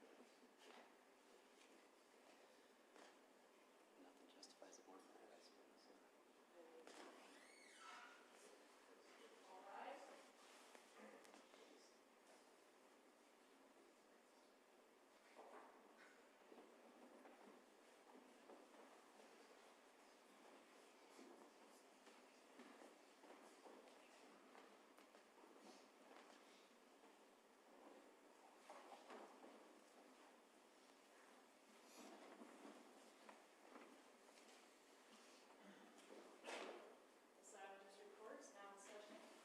All right, go ahead and have a seat.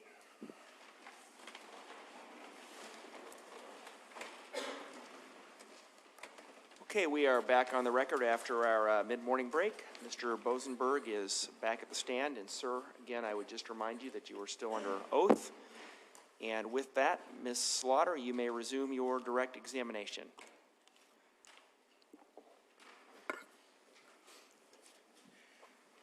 Thank you, Judge. Investigator Bosenberg, in general, when you find a gun or firearm at a crime scene, do you do anything with that weapon at the crime scene in general? Typically, we would photograph the weapon and then we would put it in some packaging material to transport it back to the station after that. In this case, was there anything additional done aside from packaging with the weapon at the crime scene? Yeah, in this case, I added an additional step to that process. I actually, after we took photographs and had the evidence markers down by it, I took a couple DNA swabs from it before we handled the firearm at all. Can you tell us why that was done, firstly, why it was done at the scene? True, yeah, it's not all the time that we actually have a firearm located such close proximity to victims or in relation to the scene directly. So this time I wanted to capture some DNA from the firearm in an undisturbed state. There can always be a potential for disturbance just by the mere collection of an item. So I wanted to make sure that I had a DNA sample or potential sample from the very beginning without any disturbance to it. When you attempt a DNA collection, can you tell us what you do? Yes, so we use special sterile swabs and sterile water. So what the typical process is we'll put sterile water on a sterile swab, and then we'll swab an area to collect the DNA, and then that swab goes back into the container. They don't come in a big box of them. They come in a box, but each sleeve contains 2 DNA swabs. So they're sterile and separate from each. So they go back into that sleeve that we pulled it from, and then that goes into its own separate envelope. What areas of the firearm did you swab? Yeah, so on scene, I swabbed the trigger.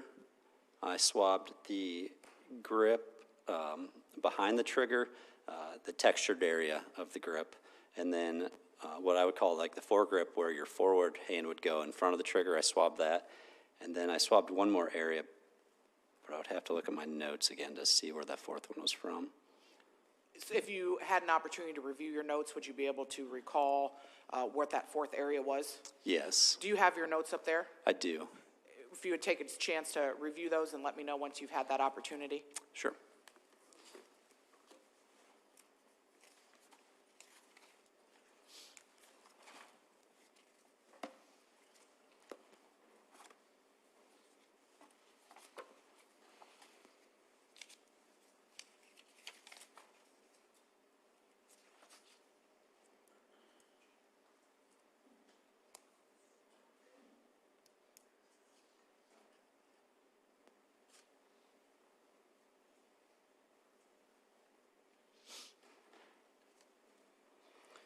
All right, yeah, the fourth one would have been, I wrote it down as the loading area on my evidence log, but at the time I misassumed where the actual loading area was on the firearm. So the fourth one was taken from, like, just forward of that trigger. The breech block is what it's officially called. Can you tell us what it was about those four specific areas that you wanted to swab those at the scene? Yes, so given the circumstances of the case, that the firearm more than likely been used right then and there, I swabbed the areas that I would have been a high probability that somebody would have touched in the commission of doing something with that firearm.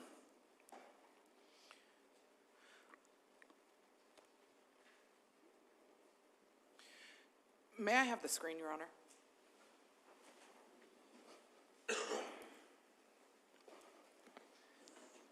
Should be up.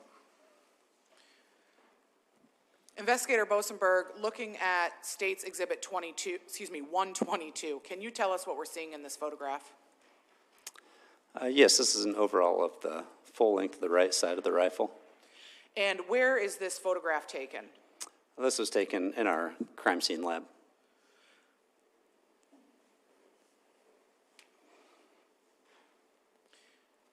State's Exhibit 123, can you tell us what we're looking at in this photograph?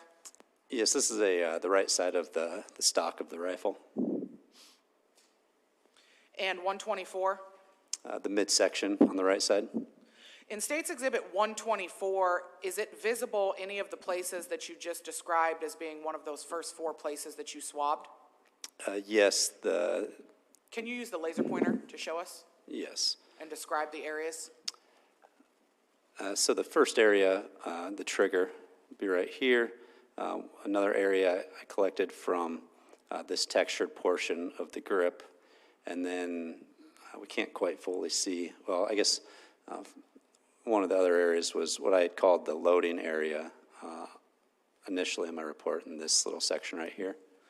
And you said you were missing one. Is that secondary or that last place that you were missing visible in State's Exhibit 122? Yes, so I took another one from the fore-end grip, which I describe as this place here. The textured areas where I swab for DNA. What are we seeing in State's Exhibit 125? So after we transported the firearm back to our lab, I took additional DNA swabs back in our lab also. And the areas marked with these green stickers as E and F with the arrows, are those the areas that you would have specifically swabbed? Yes. Is 126 those same stickers but from a different vantage point? Yes. Same with 127? Yes. And what are we seeing in 128? This is just another angle of the trigger in that breech block area of this rifle. And when you refer to the breech block, is that this metallic or silverish area that I'm encircling? Correct. And 129, what are we seeing in this photograph? So this is a photo of that inside chamber area of the rifle, showing a round that is in the rifle. Once you swabbed at the scene the rifle for DNA, what did you do with it next? After we swabbed the rifle at the scene, it was then collected and put in some packaging material for transport back to the lab. Just to be clear, when you are handling and or collecting or processing, are you wearing gloves? Yes.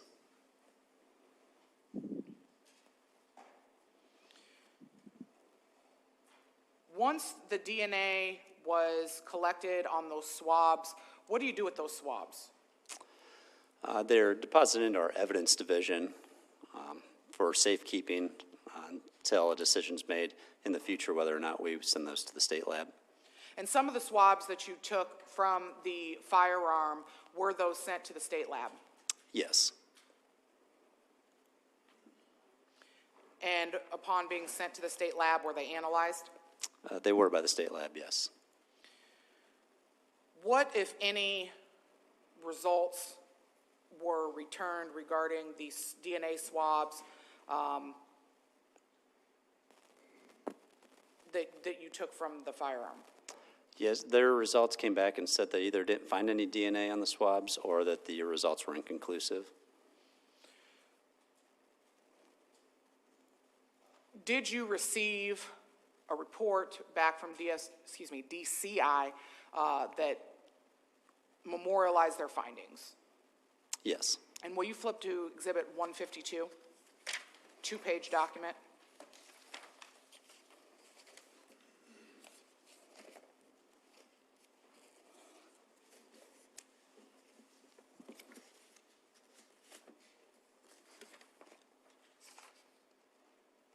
Okay. Is that the report that you received back from DCI? Yes, it is. Your Honor, the state would move to admit Exhibit 152. Any objection? No, Your Honor. All right, then, at this time, State's Exhibit 152 is admitted without objection. Investigator Bosenberg, can you tell us, once you get back to the lab with the firearm, what do you do with it? So once I got back to the lab, additional photographs were taken of the firearm. I took additional DNA samples from the firearm, and then I processed it for latent prints. Can you walk us through the process for searching for or attempting to find latent prints? Sure, so there's two main methods that we use. One of them is to use fingerprint powder or dust, and we'll actually dust for latent prints. A lot of times we reserve that for large items or work on the scene somewhere. We also have what we call, or I call it, a super glue fuming chamber. So it's a large box, a chamber, that we put items into. So this item fit inside that chamber.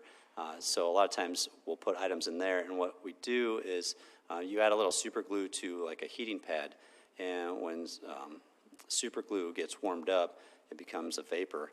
That vapor circulates around the chamber and sticks to latent prints. Latent prints are left from like oils or residue on your fingers or palms or anything that would have rigid detail. And so as that vapor circulates around the chamber, it adheres to those oils or whatever other debris from your like latent prints. Because with the naked eye, you can't really see that oil residue that's left from a latent print. So that process adheres to that, and then after that, we will put it under what we call the full spectrum imaging system. It's like an alternate light source device that is connected to a camera that's connected to a computer that lets us view the item that we just removed from the chamber. With that alternate light source, we can see fingerprints. So fingerprints are usually viewed like in the UV light spectrum. So we use a special light and then a special filter that the lens can interpret, and then we see an image on the screen of that latent print. Does this full spectrum imaging system also photograph prints, or do you just use it for viewing? No, it does it also. It'll view the fingerprints, and then that's how we document and photograph the latent prints as well. When you, in general, find a latent print,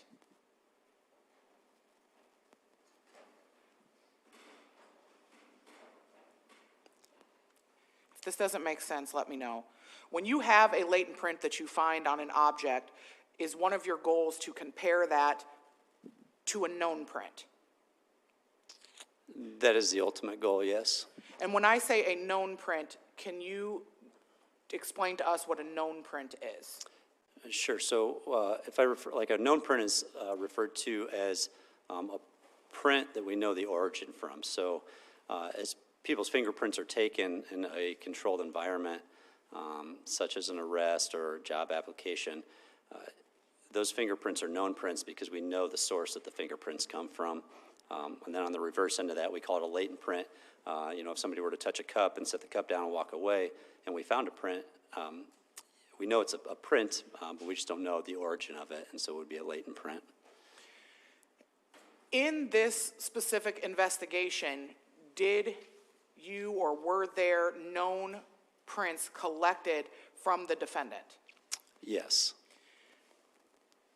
When you performed this super glue fuming process, were latent prints developed on the rifle? Yes. During the processing of the fingerprinting, were the latent prints collected from the rifle compared to the known print collected from the defendant? Yes. And was that done by you? Myself in conjunction with a state program, computer program that we use. Will you look in the book again, please, and focus specifically on exhibits 134 through 139?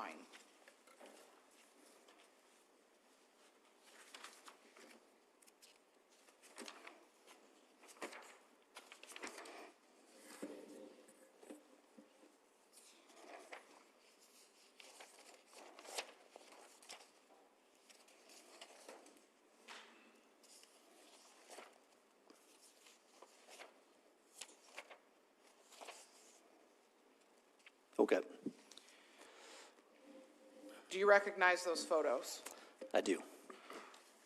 Were those photos taken by you or through the full spectrum imaging system during your latent print analysis? Yes. And in exhibits 134 through 139, are those images fairly and accurately depicting different steps that you took during your analysis? Yes.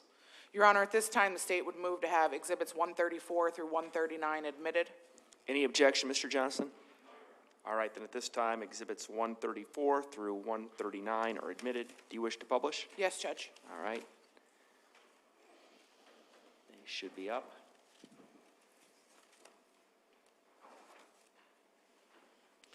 Investigator Bosenberg, looking first at exhibit 134, can you describe for us what we're seeing in this photograph? Yes, this is a photograph that I took using that full spectrum imaging system. This is of the left side of the rifle. It's a latent print that I located that I denoted with L1, standing for latent. And L1 or latent 1, you said came from the left side of the rifle that was recovered. Yes. In State's Exhibit 135, two red circles appeared? Otherwise, is this the same image? Correct. Can you tell us what those red circles depict or why they end up on the picture? Yeah, so I added these two circles. My intent was to be able to, so at this point I'd already matched up this latent print with a known print, and it was matched up to a palm print, and so I was trying to orient in a visual way the approximate position that that hand would have been in to leave a palm print in that fashion.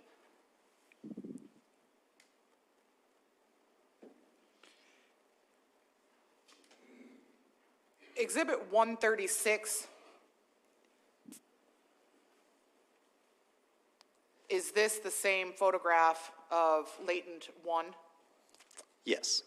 And though difficult to see, can you describe for us what these, I'm going to call them things, these blue things are that were added to the photograph?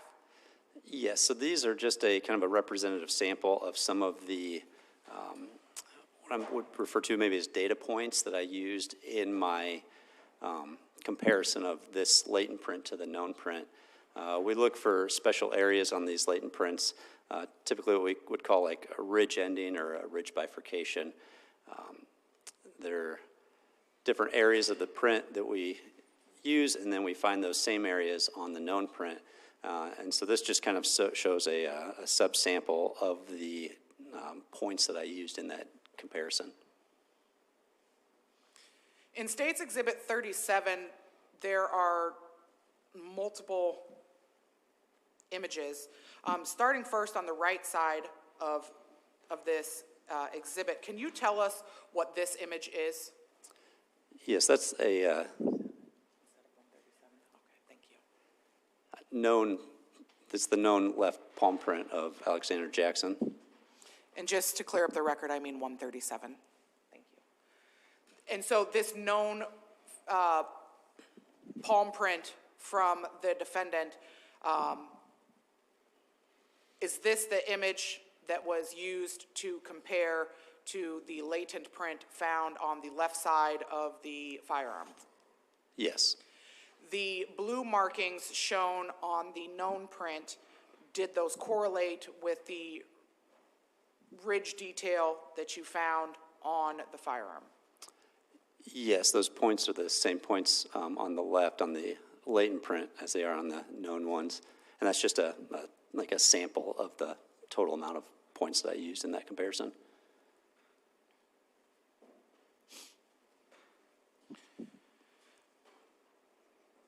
Investigator Bosenberg, can you tell us what we're looking at in 138? Yes, sure. In order to try to give a visual on how this palm print was oriented, sometimes on fingerprints it's really easy to tell the orientation because we have a small area of the finger that the print is located. So when a fingerprint's on an item, it's fairly easy to kind of mentally see how that would be aligned. But with a palm print, it's a little different because palms are so big. There's so much area there. So in this photo, what I did is I took the overall photo of the rifle that I took, and then I overlaid the image of the latent print from the FSIS, the full spectrum imaging system, over top of the overall photograph to show approximately how that latent print was oriented on the photo of the actual rifle. And in 139, can you tell us what additionally was done here?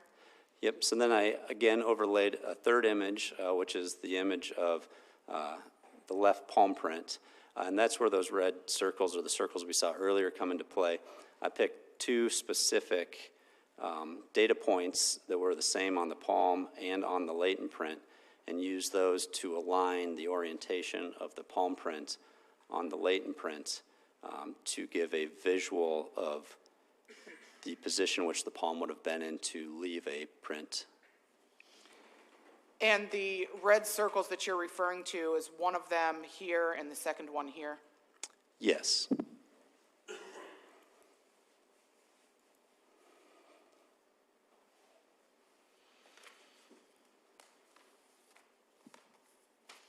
if you could look at States Exhibits 140 through 145 in the binder in front of you.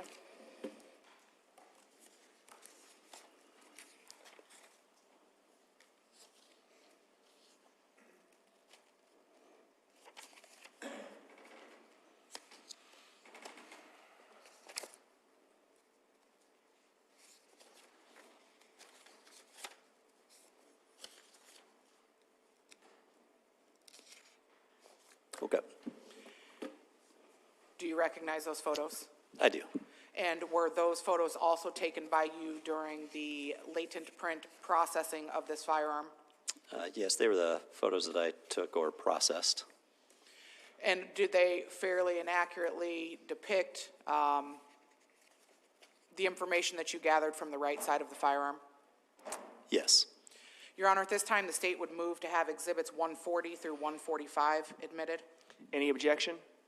All right, then at this time, States Exhibits 140 through 145 are admitted, and you may publish.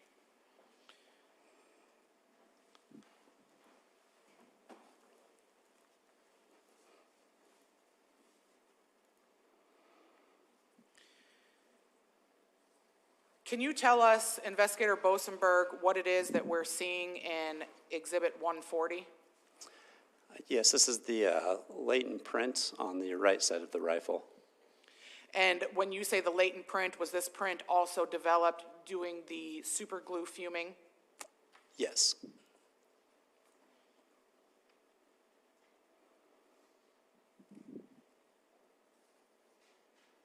And in 141, what are we seeing here?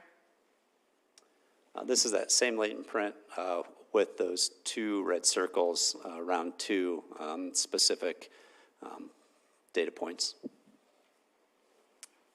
And the data points that you're referring to, are those the red circles that are shown in the top right of that photograph?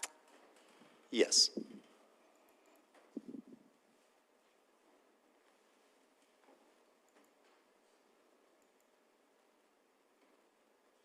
What are we seeing in States Exhibit 142?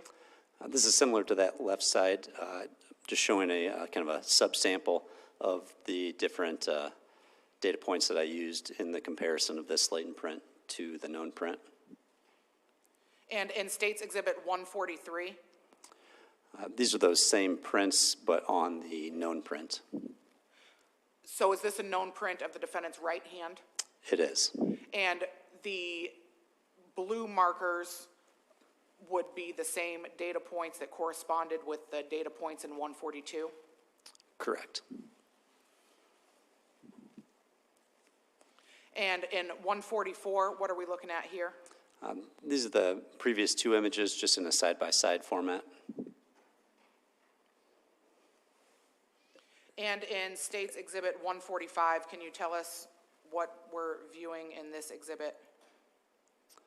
So this one would have been with the photographs overlaid on top of each other. This one's the right palm print overlaid on top of the latent print on the rifle on the right side. And this one's a little harder to orient, but on the right side is where the fingers would be extending down. So the left side of that palm is the back end that connects to the wrist.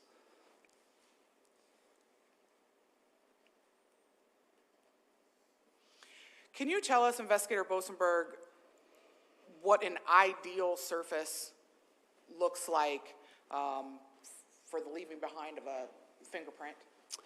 Yeah, so your ideal surfaces will typically be your shinier surfaces, your non-porous surfaces. Glass is an excellent example. It's flat and it's very smooth. The more porous or the more textured a surface gets, the less it becomes suitable for collecting finger or latent prints, because any type of texture kind of breaks up that oil and the transfer of that latent print to a surface.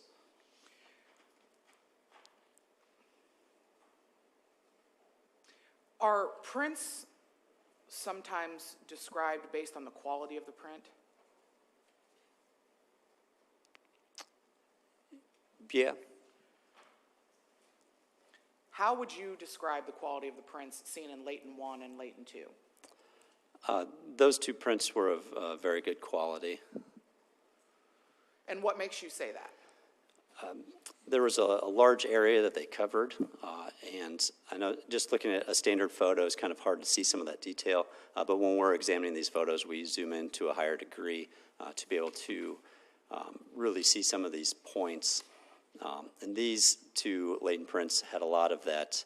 Those data points are what we would call like minutia, all those ridge endings or bifurcations. There's a lot of them visible on there, in just a really clear format. Layton 1 and Layton 2, were those the only prints that you found associated or on this rifle? No. How many additional prints did you find? One other print that was documented. And where was that print located? That was also located on the right side of the rifle, just a little further back from where Layton 2 would have been located.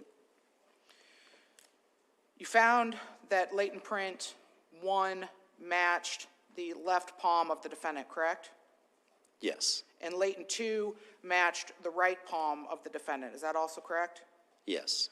What did you find as far as matches for the print named or titled Layton 3? I did not find a match for that print. Can you tell us why? So it was put into the database. The database didn't return. The database always returns potential matches. It's our job to go in there and actually match it up. And when it returns potential matches, it bases it on like an algorithm score. None of the scores were very good, and I went through and viewed all the potential matches and ruled them out as being candidates to that Layton print. This print wasn't as good a quality as the other two prints. This Layton print consisted mainly of a lot of just horizontal ridge lines. There were points of minutia, data points in there, but far less than the two known ones that we were able to identify. I want to make sure I understand. So the program that you use, you said, will send you or spit out a potential match, correct? Correct. Okay, and then once you receive the potential match, then you yourself manually will review the match that is sent to you? Yes. Now, you testified that the print in Layton 3 had mostly horizontal ridge lines that ran parallel to each other. Did I say that right? I guess, yeah, I should clarify.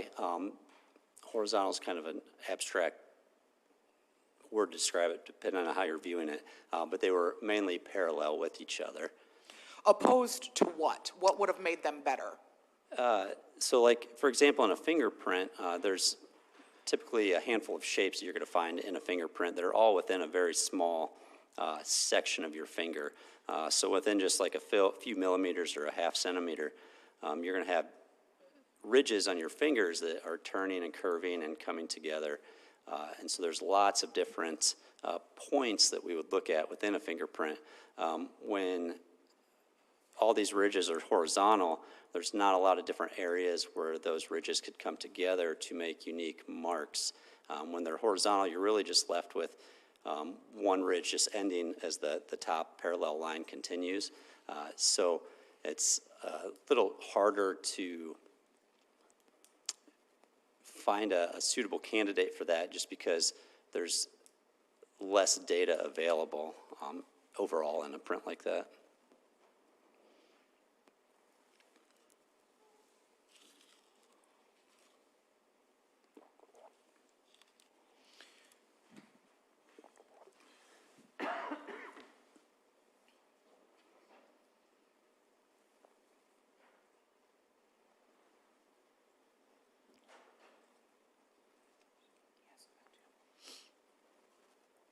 What does it mean, Investigator Bosenberg, for a fingerprint to be smudged? Sure. So fingerprints are actually very delicate in nature. You know, they're just the oils from the ridges of very microscopic lines on our hands or palms that are left. So a smudge is if, you know, I would to touch the table, but I pressed down too hard, or I swiped my hand on the table, it would kind of result in kind of like a smear or a sponge mark on a latent print.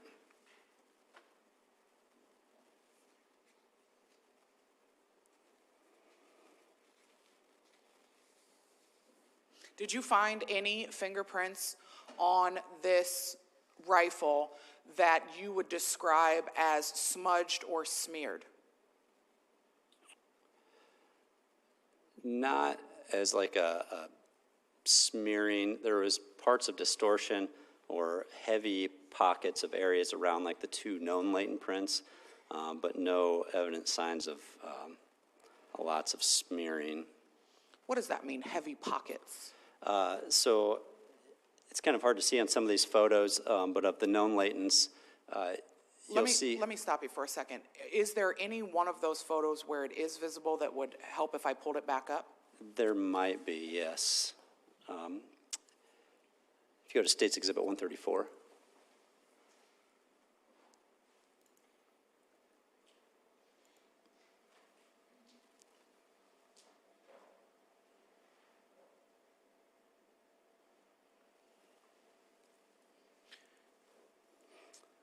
All right, Is so there an area you'd like me to zoom in on?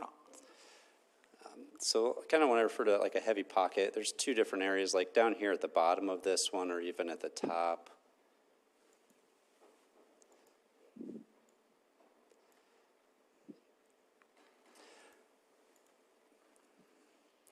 So we would classify this as kind of just some sort of distortion. It's either, you know, a heavier amount of oil that was deposited there. It's kind of hard to actually determine what causes some of this distortion, but a lot of times you'll see some like heavier pockets like that mixed in with some nice areas. So yeah, there could be a lot of different contributing factors, you know, something that pressed down really heavily on there, or moved ever so slightly, kind of combining some of that oil together.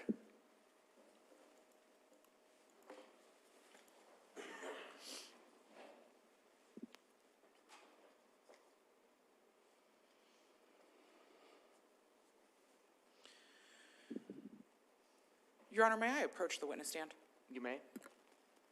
Do you still need 134 up there for a minute? No. All right.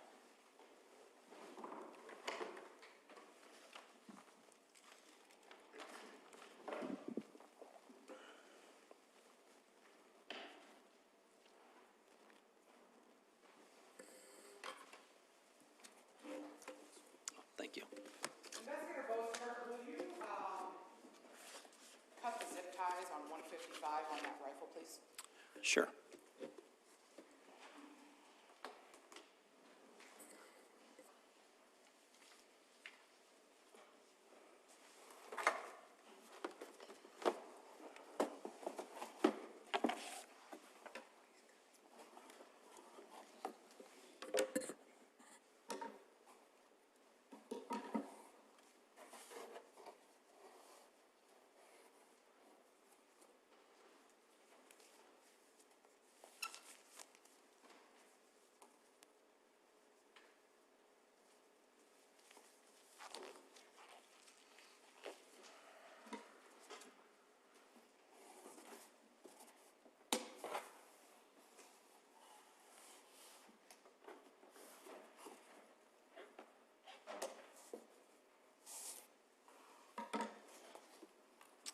All right.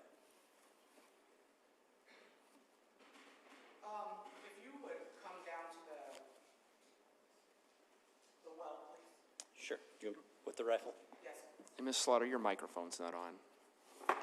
Thank you, Judge. Yep.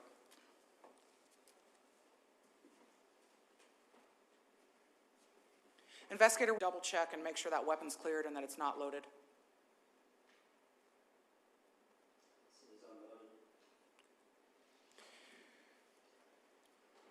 Can you demonstrate to us approximately the position in which those fingerprints or those left and right palm prints were located on that weapon?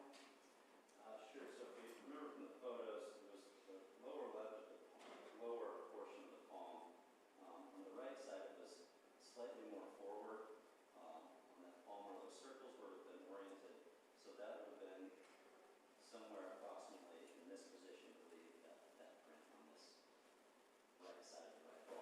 And approximately what position on your palm were the identifying markers that you noted from the left side?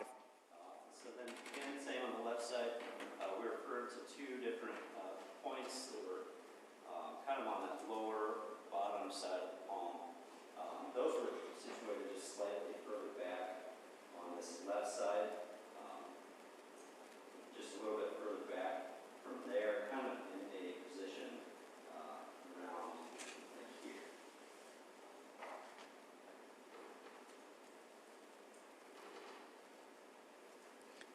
Thank you. If you would return that to the box. Yes.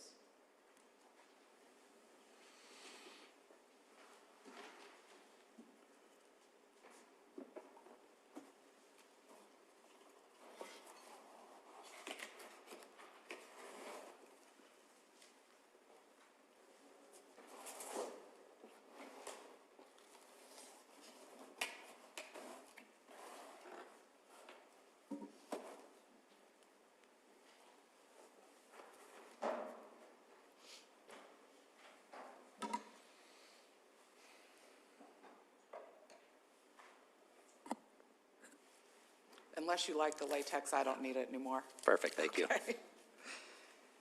Investigator Bosenberg, when you were processing this rifle, was it loaded?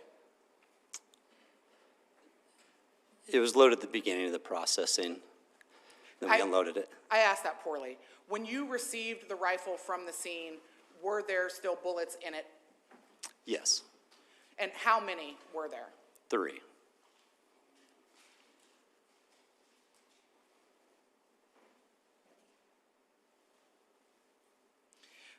Looking again at what's already been admitted as State's Exhibit 129, may I publish that, Judge? May. Thank you. Is there a bullet in the chamber of this gun?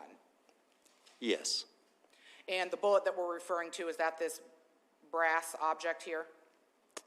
yes, Will you look at Exhibit 130?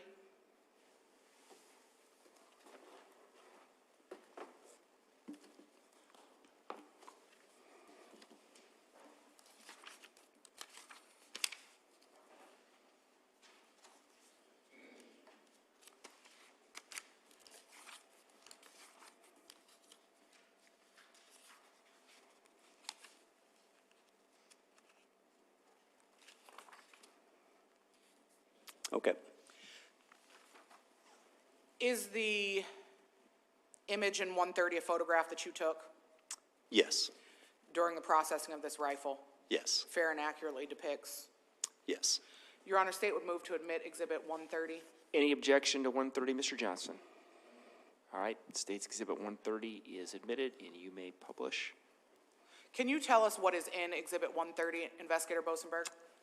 Yes, these are 3 .22 caliber rounds that we ejected from the rifle.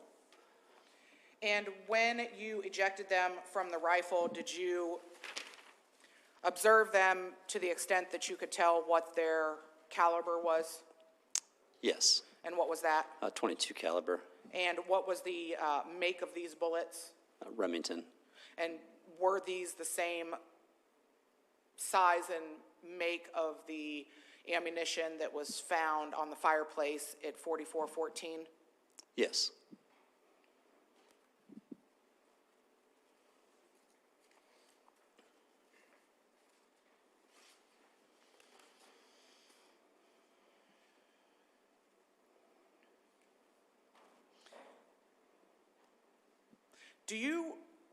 will you also look at 131?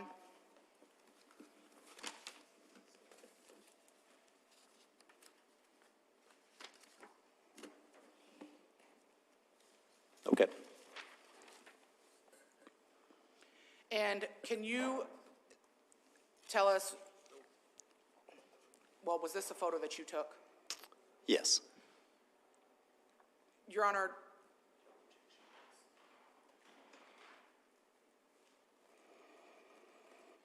can State move to admit 131 as well, Your Honor? Any objection, Mr. Johnston? All right, then State's Exhibit 131 is admitted. Wish to publish? Or not?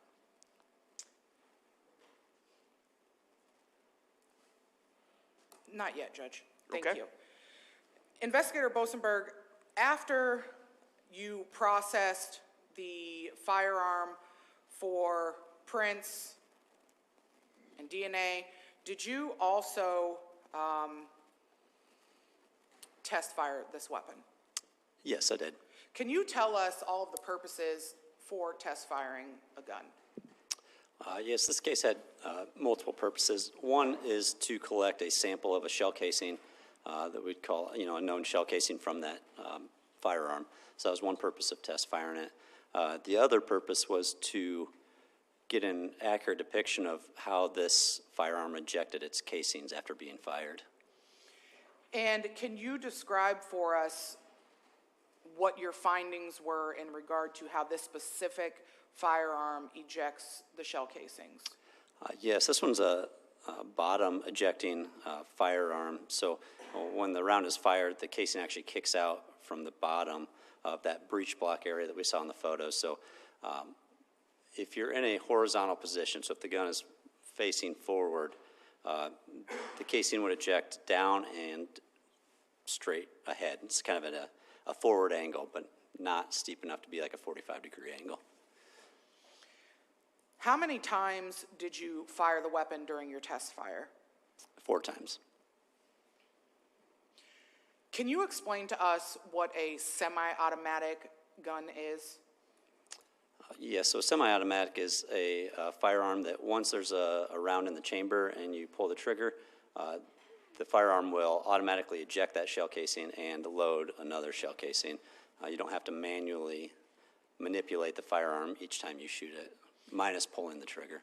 So when you say manually manipulate the firearm, some sort of cocking action doesn't have to be done for each shot? Correct. Just at the beginning? Correct, yeah. You'll have some manipulation at the beginning to load that first round from the magazine into the chamber. And once a bullet is loaded into the chamber, going forward, one trigger pull equals one shot with not having to do anything else? Correct. Is the Browning .22 caliber that was collected a semi-automatic weapon? Yes. So after the initial bullet manipulation to be loaded into the chamber, every time there's a trigger pull, a bullet would be fired? Yes. Can you tell us if during your processing of this firearm you were able to determine how many bullets it holds in a full load? Yes, so for that question, we looked at documentation from Browning itself and found that the documentation from Browning, we found this specific rifle holds 11 in the magazine.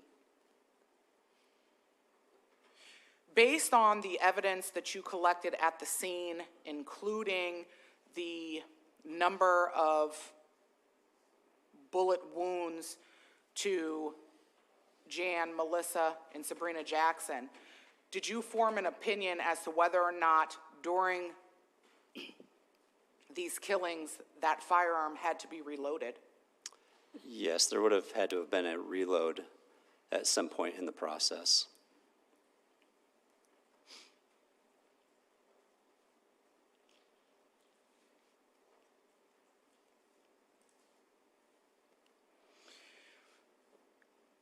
Investigator,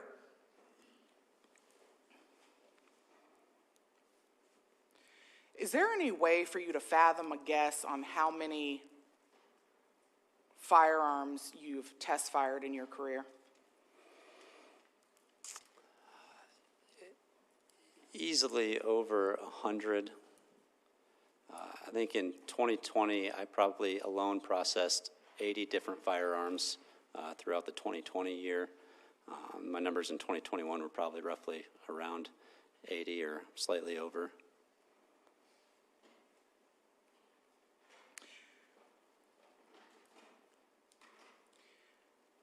Have you ever had difficulty figuring out how to load or operate the firearm that you were responsible for test firing? Very few times. Most firearms are very similar to each other, so one method kind of takes care of the process on all different firearms. So it would be less than a handful of times that I would have had to refer to other sources to figure out how to manipulate a firearm. Did you have any difficulty in this case trying to figure out how to manipulate this firearm? I did. Can you describe for us the extent of the difficulty that you had? This one's kind of unlike a lot of what I might describe as like a typical firearm or handgun format in the loading process. So I did refer to a video to see how to properly load this rifle.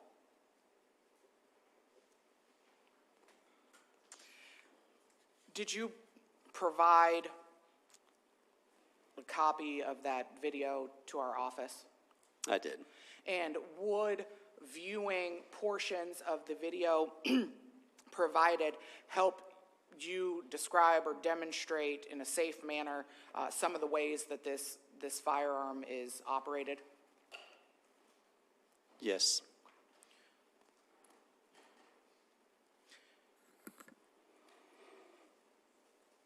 Your Honor, at this time I would ask the court's permission to publish portions of what we have previously labeled as Court Exhibit 1.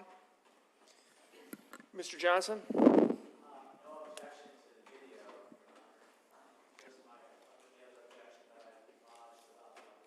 All right. We've dealt with that already. And Ms. Slaughter, you may go ahead and publish the portions of the video. May I approach, Judge? You may.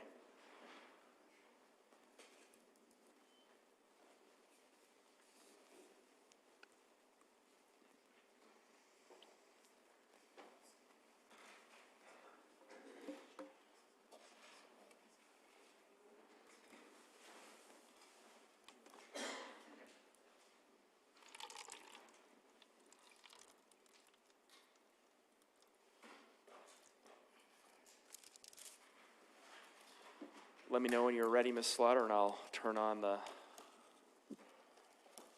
system. Will do, Judge.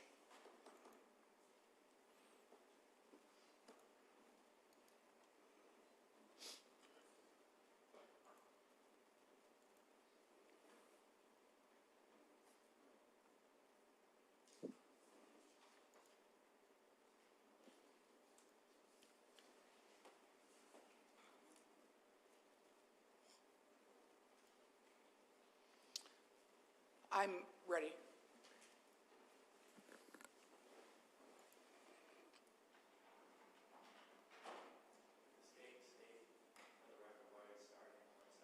Yes. For records purposes, Your Honor, the first segment of this video that I am going to play starts approximately 1 minute, 50 seconds into the video with the intention of a stopping approximately 3 minutes, 25 seconds into the video. All right, thank you. You may go ahead.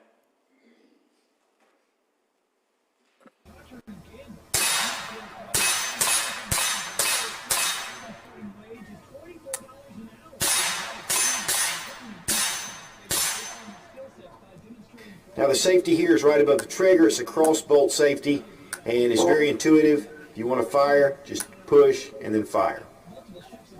To charge the bolt, pull back on the lever here and this charges the bolt itself. This is also what releases the shell, and then the ejected shell comes out of the bottom. And this keeps the shells from going toward the face or anywhere else, just has them straight down. The walnut stocks have a nice high gloss to them. There is a nice metal butt plate, and here's where the tube goes into the rear, and this, you pull the tube out to load it, and then of course loading is done right here inside the stock. It does have a tubular magazine that feeds the rounds into the chamber.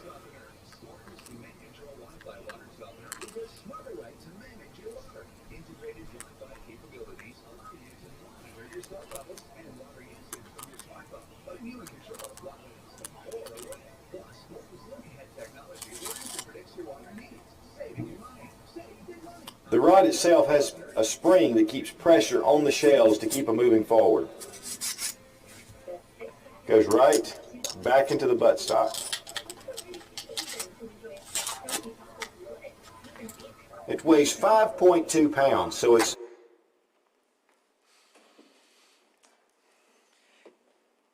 And then the second clip for records purposes, Your Honor, that I wanted to play from this starts at approximately 4 minutes, 52 seconds into the video and plays through approximately 5 minutes, 20 seconds. All right, thank you.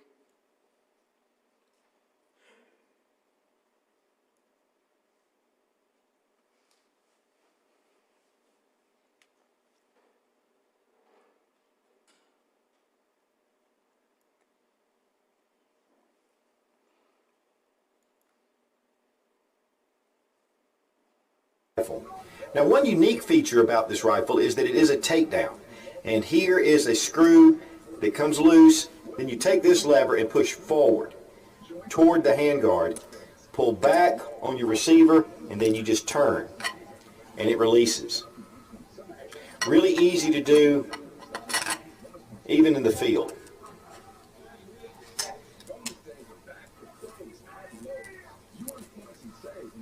New manufacturing.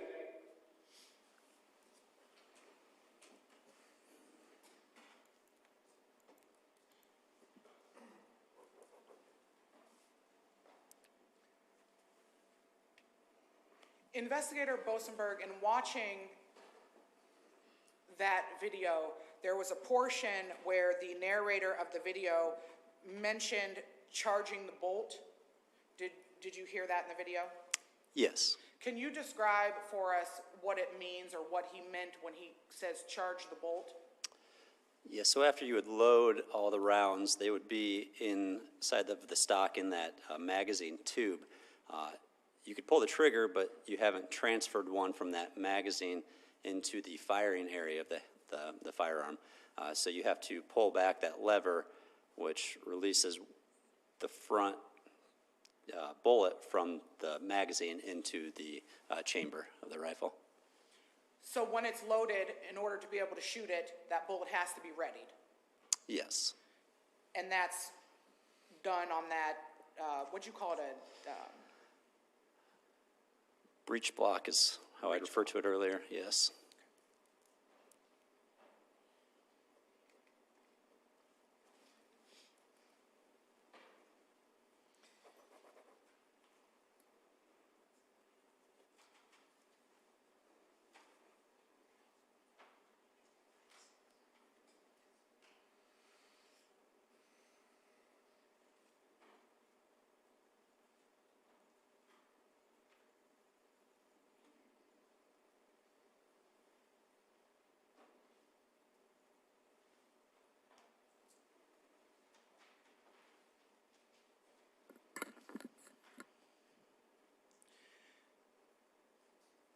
Investigator Bosenberg, when you processed the scene, that downstairs living room area, was there anything that you found that you would have considered a disturbance to that scene?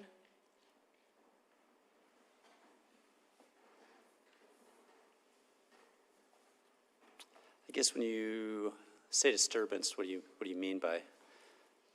Anything down there that indicated any signs of a struggle occurring?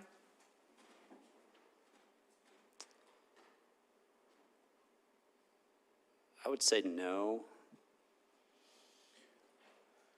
Did you observe any furniture impressions in the carpeting suggesting that furniture had been bumped or moved? The furniture appeared to be in a normal position. Any items strewn about the floor that appeared to you to have been knocked off of a hard surface? No. The puzzle piece that, or the puzzle that was being put together on that coffee table in the living room area, did you observe or find any pieces from that on the floor in any way? No, that all appeared normal.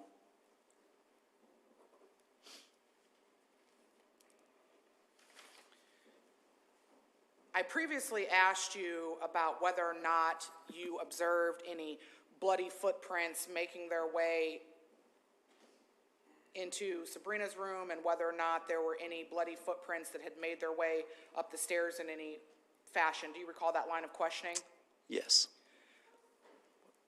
May I have the screen back, Your Honor? You may. In State's Exhibit 96, other than the thicker or darker pooling of blood in the bottom right side of this screen, did you observe any blood going past that point towards the back door? No.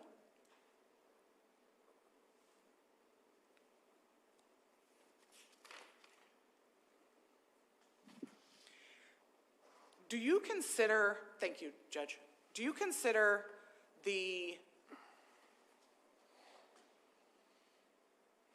.22 caliber to be a small caliber weapon? Yes. Are there any caliber weapons smaller than a .22 that you're aware of?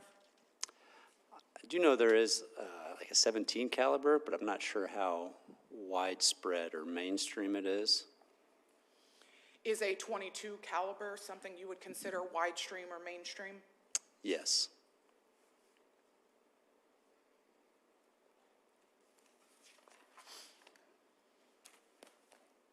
Can you tell us, Investigator Bosenberg, what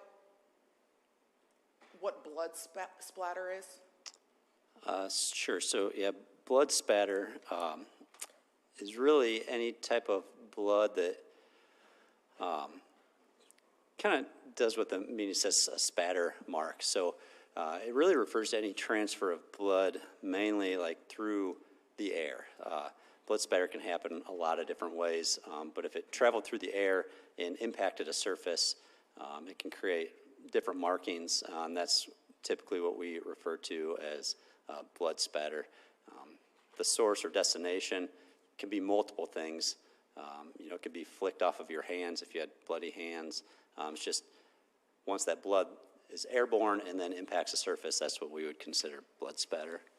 When you processed the residents at 4414, did you find blood splatter? There was a decent amount in the hallway on the blood trail leading up. There was different areas of blood spatter there. Some was found on the basement wall, kind of by the stairs, near like that light switch area. And I'd say a little bit was found too around Jan Jackson's head area. You had pooling of blood, which wouldn't be considered blood spatter, but then kind of extending outside of that blood pool, there was small portions of blood spatter there too.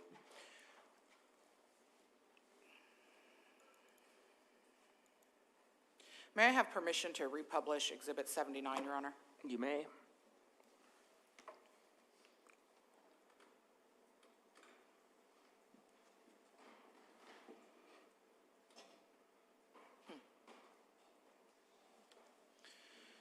Investigator Bosenberg, you said that you observed some blood splatter along the wall on the stairway, is that correct? Yes. If I zoom in on Exhibit 79, does that blood splatter become apparent in this photograph? Yes.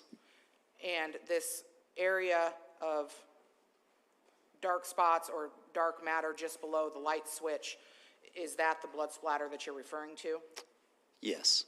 When you said that you saw blood splatter up and down the hallway, was that blood splatter low or high or both? What location did you find it up and down this hallway here? So I guess I'm referring to like a lot of the carpet areas. There's kind of just two generic types of blood in the hallway. You have the splatter marks that, like at the bottom right of this photo, you can kind of see like a parabola-shaped U that would be kind of that blood spatter. some of the footprints would be more of a transfer of blood than a spatter. I'm going to switch exhibits to Exhibit 76. Does this, is this photo better for having or helping describe the the shape you said, as far as the blood splatter here? So yeah, that shape I was referring to is further up, but in this one, close to 15, you can see signs of like blood spatter. Was there additionally blood splatter seen on the floorboards in the hallway on that lower level? Yes. And we talked briefly about some splatter evidence that was seen on the bottom of the bed and bed frame in the bedroom of Alexander Jackson earlier, correct? Yes. Can you tell us, investigator, what are some of the factors that affect how blood is splattered? Yes, there's quite a few different factors that would affect blood spatter, and it all depends kind of on the source. Slower velocity blood spatter is going to show up as like bigger droplets. If you have a higher velocity blood spatter, that would be smaller droplets typically. There's lots of different ways they can come from. You can have blood spatter from gunshots because that's more of a high velocity. Let's say I had a bloody nose and blood was dripping on my hand and I flung my hand.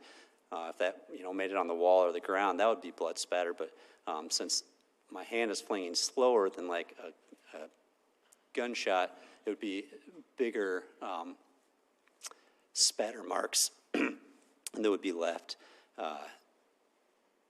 And so there's a lot of different ways. Any way really blood could get airborne from an object and transposed onto another object would be, part of that spatter. There's, an indefinite amount of ways that it could transfer. You discussed blood splatter that would be high velocity caused by a firearm. Would the manner in which blood would splatter be affected by the size or the caliber of the weapon? I suppose that would be a definite factor in any blood spatter results, yes. In your experience, have you been on scenes or multiple scenes in which blood splatter was prevalent? Yes. In your experience, does blood splatter usually follow the path of the bullet?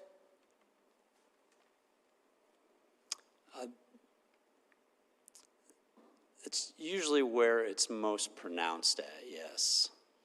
And so is there possibility that blood comes out of a wound in the opposite direction that the bullet is traveling? Yes, it is a possibility. Is that generally less so than what follows the path of the bullet? I believe typically, yes, it would be less. Of course, there's lots of factors that would play into that. But from my experience, yes.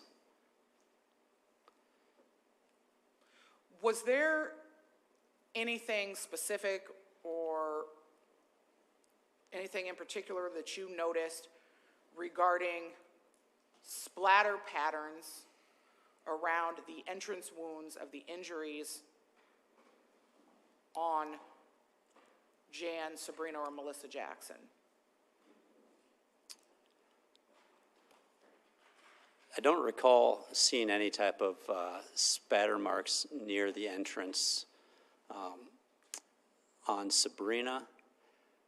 On Jan, it was hard to tell because like the surface that a bullet might be entering can highly impact what type of spatter you might have. What would be referred to as almost like a flowback or and so being on the head, you have a layer of hair there that could act as almost like an insulator to any blood. And being that he had darker hair, that was harder to see. And then the wounds on the front, he was obviously face down and bleeding from, so didn't notice anything on that, and I don't recall anything on Melissa either. In the movies, there's always some gunshot and the person shooting the gun getting hit with this mist or this gust of blood blowing back from the shot. Is that realistic in your opinion?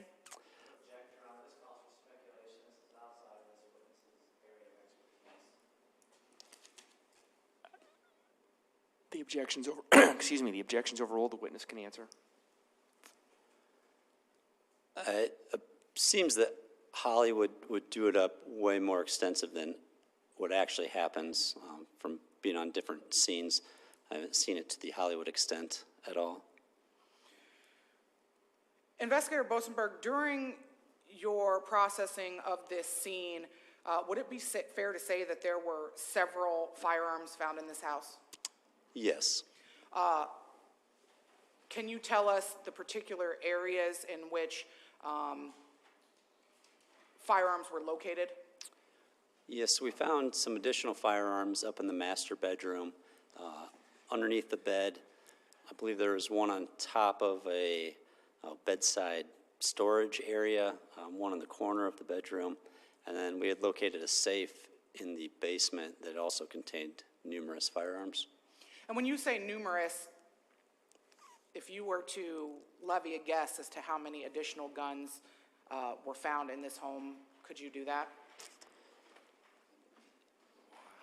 I know we documented them all. It's in our documentation. Off the top of my head, I hate to guess at a number, but there was, a handful of them. More than 10?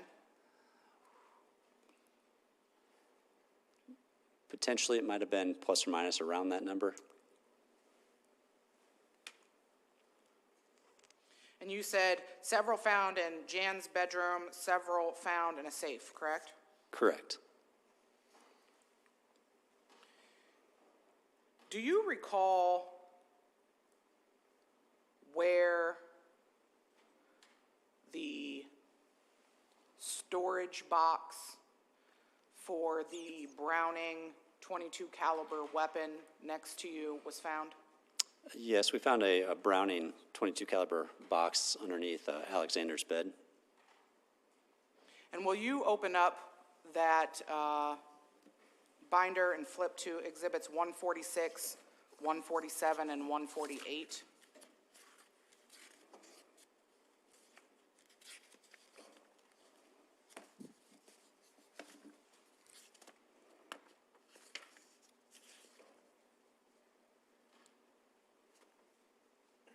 Okay. Do you recognize the photos? I do. Are those photos taken in Alexander Jackson's bedroom during the 4-day period where evidence was being processed? Yes. Your Honor, at this time, the state would move to admit exhibits 146, 147, and 148. Mr. Johnson, any objection? No, Your Honor. All right, then exhibits 146, 147, and 148 are admitted. Would you like to publish these? Yes, Your Honor.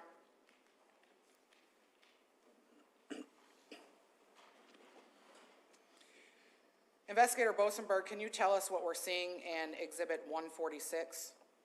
Yes, we're in Alexander's room. This is a photo showing the box where we found it underneath the bed on the right side of the bed. And what are we seeing in 147? That's the box pulled out in another photo of it. And in 148, can you tell us what we're seeing? The same box that we removed from underneath the bed. In order for the weapon to be secured and or stored in this box, does it have to be broken down similarly to what we saw in that video? Yes.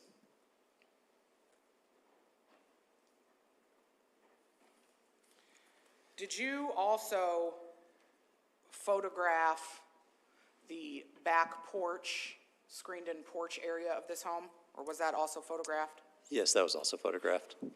Will you look at States Exhibit 156, 157, and 158?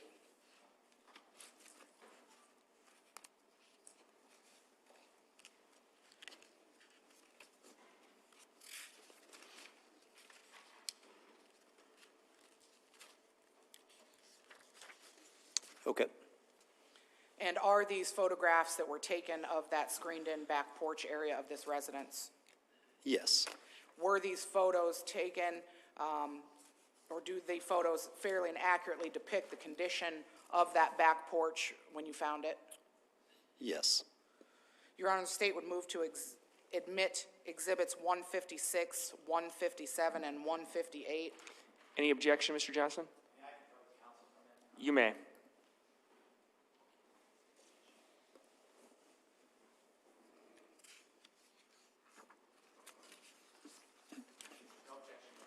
All right, then States Exhibits 156, 157, and 158 are admitted. Would you like to publish these? Yes, Your Honor, please.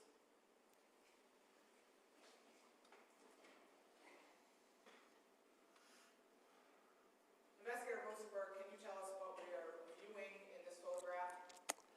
Yes, this is an overall photograph of that back porch, kind of from the inside door leading out to the porch. And the inside door comes into what room of this home?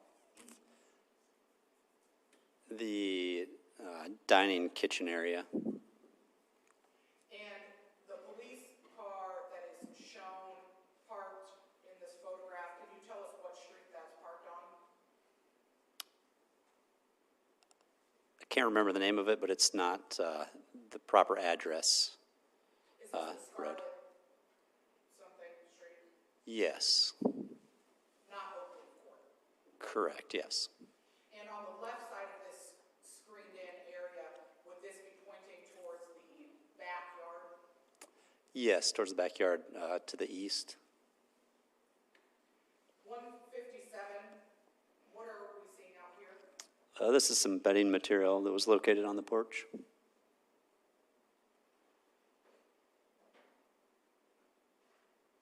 And in 158, This is looking now back towards the door that leads inside the house. and so from this vantage point to the right would be the backyard. Correct. I don't have any additional questions for this witness, Your Honor. All right, well, that is a good time for us then to take our lunch break. So, ladies and gentlemen, I'd ask that you be back here ready to go by 1:15. And again, remind you of the admonition. Again, keep an open mind, no communication with anybody, avoid media, don't do any sort of investigation. You've heard it all before several times already, but I just keep reminding you. So with that, you are free to go and have a good lunch.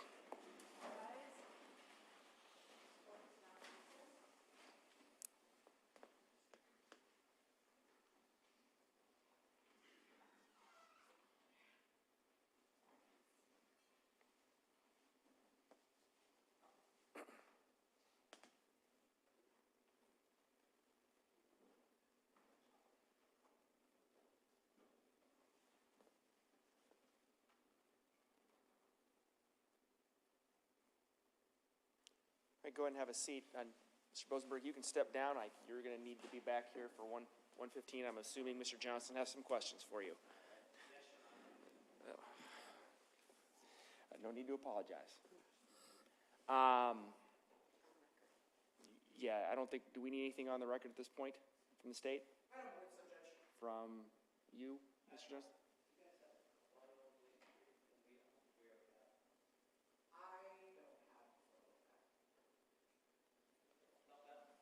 Okay. You just want to come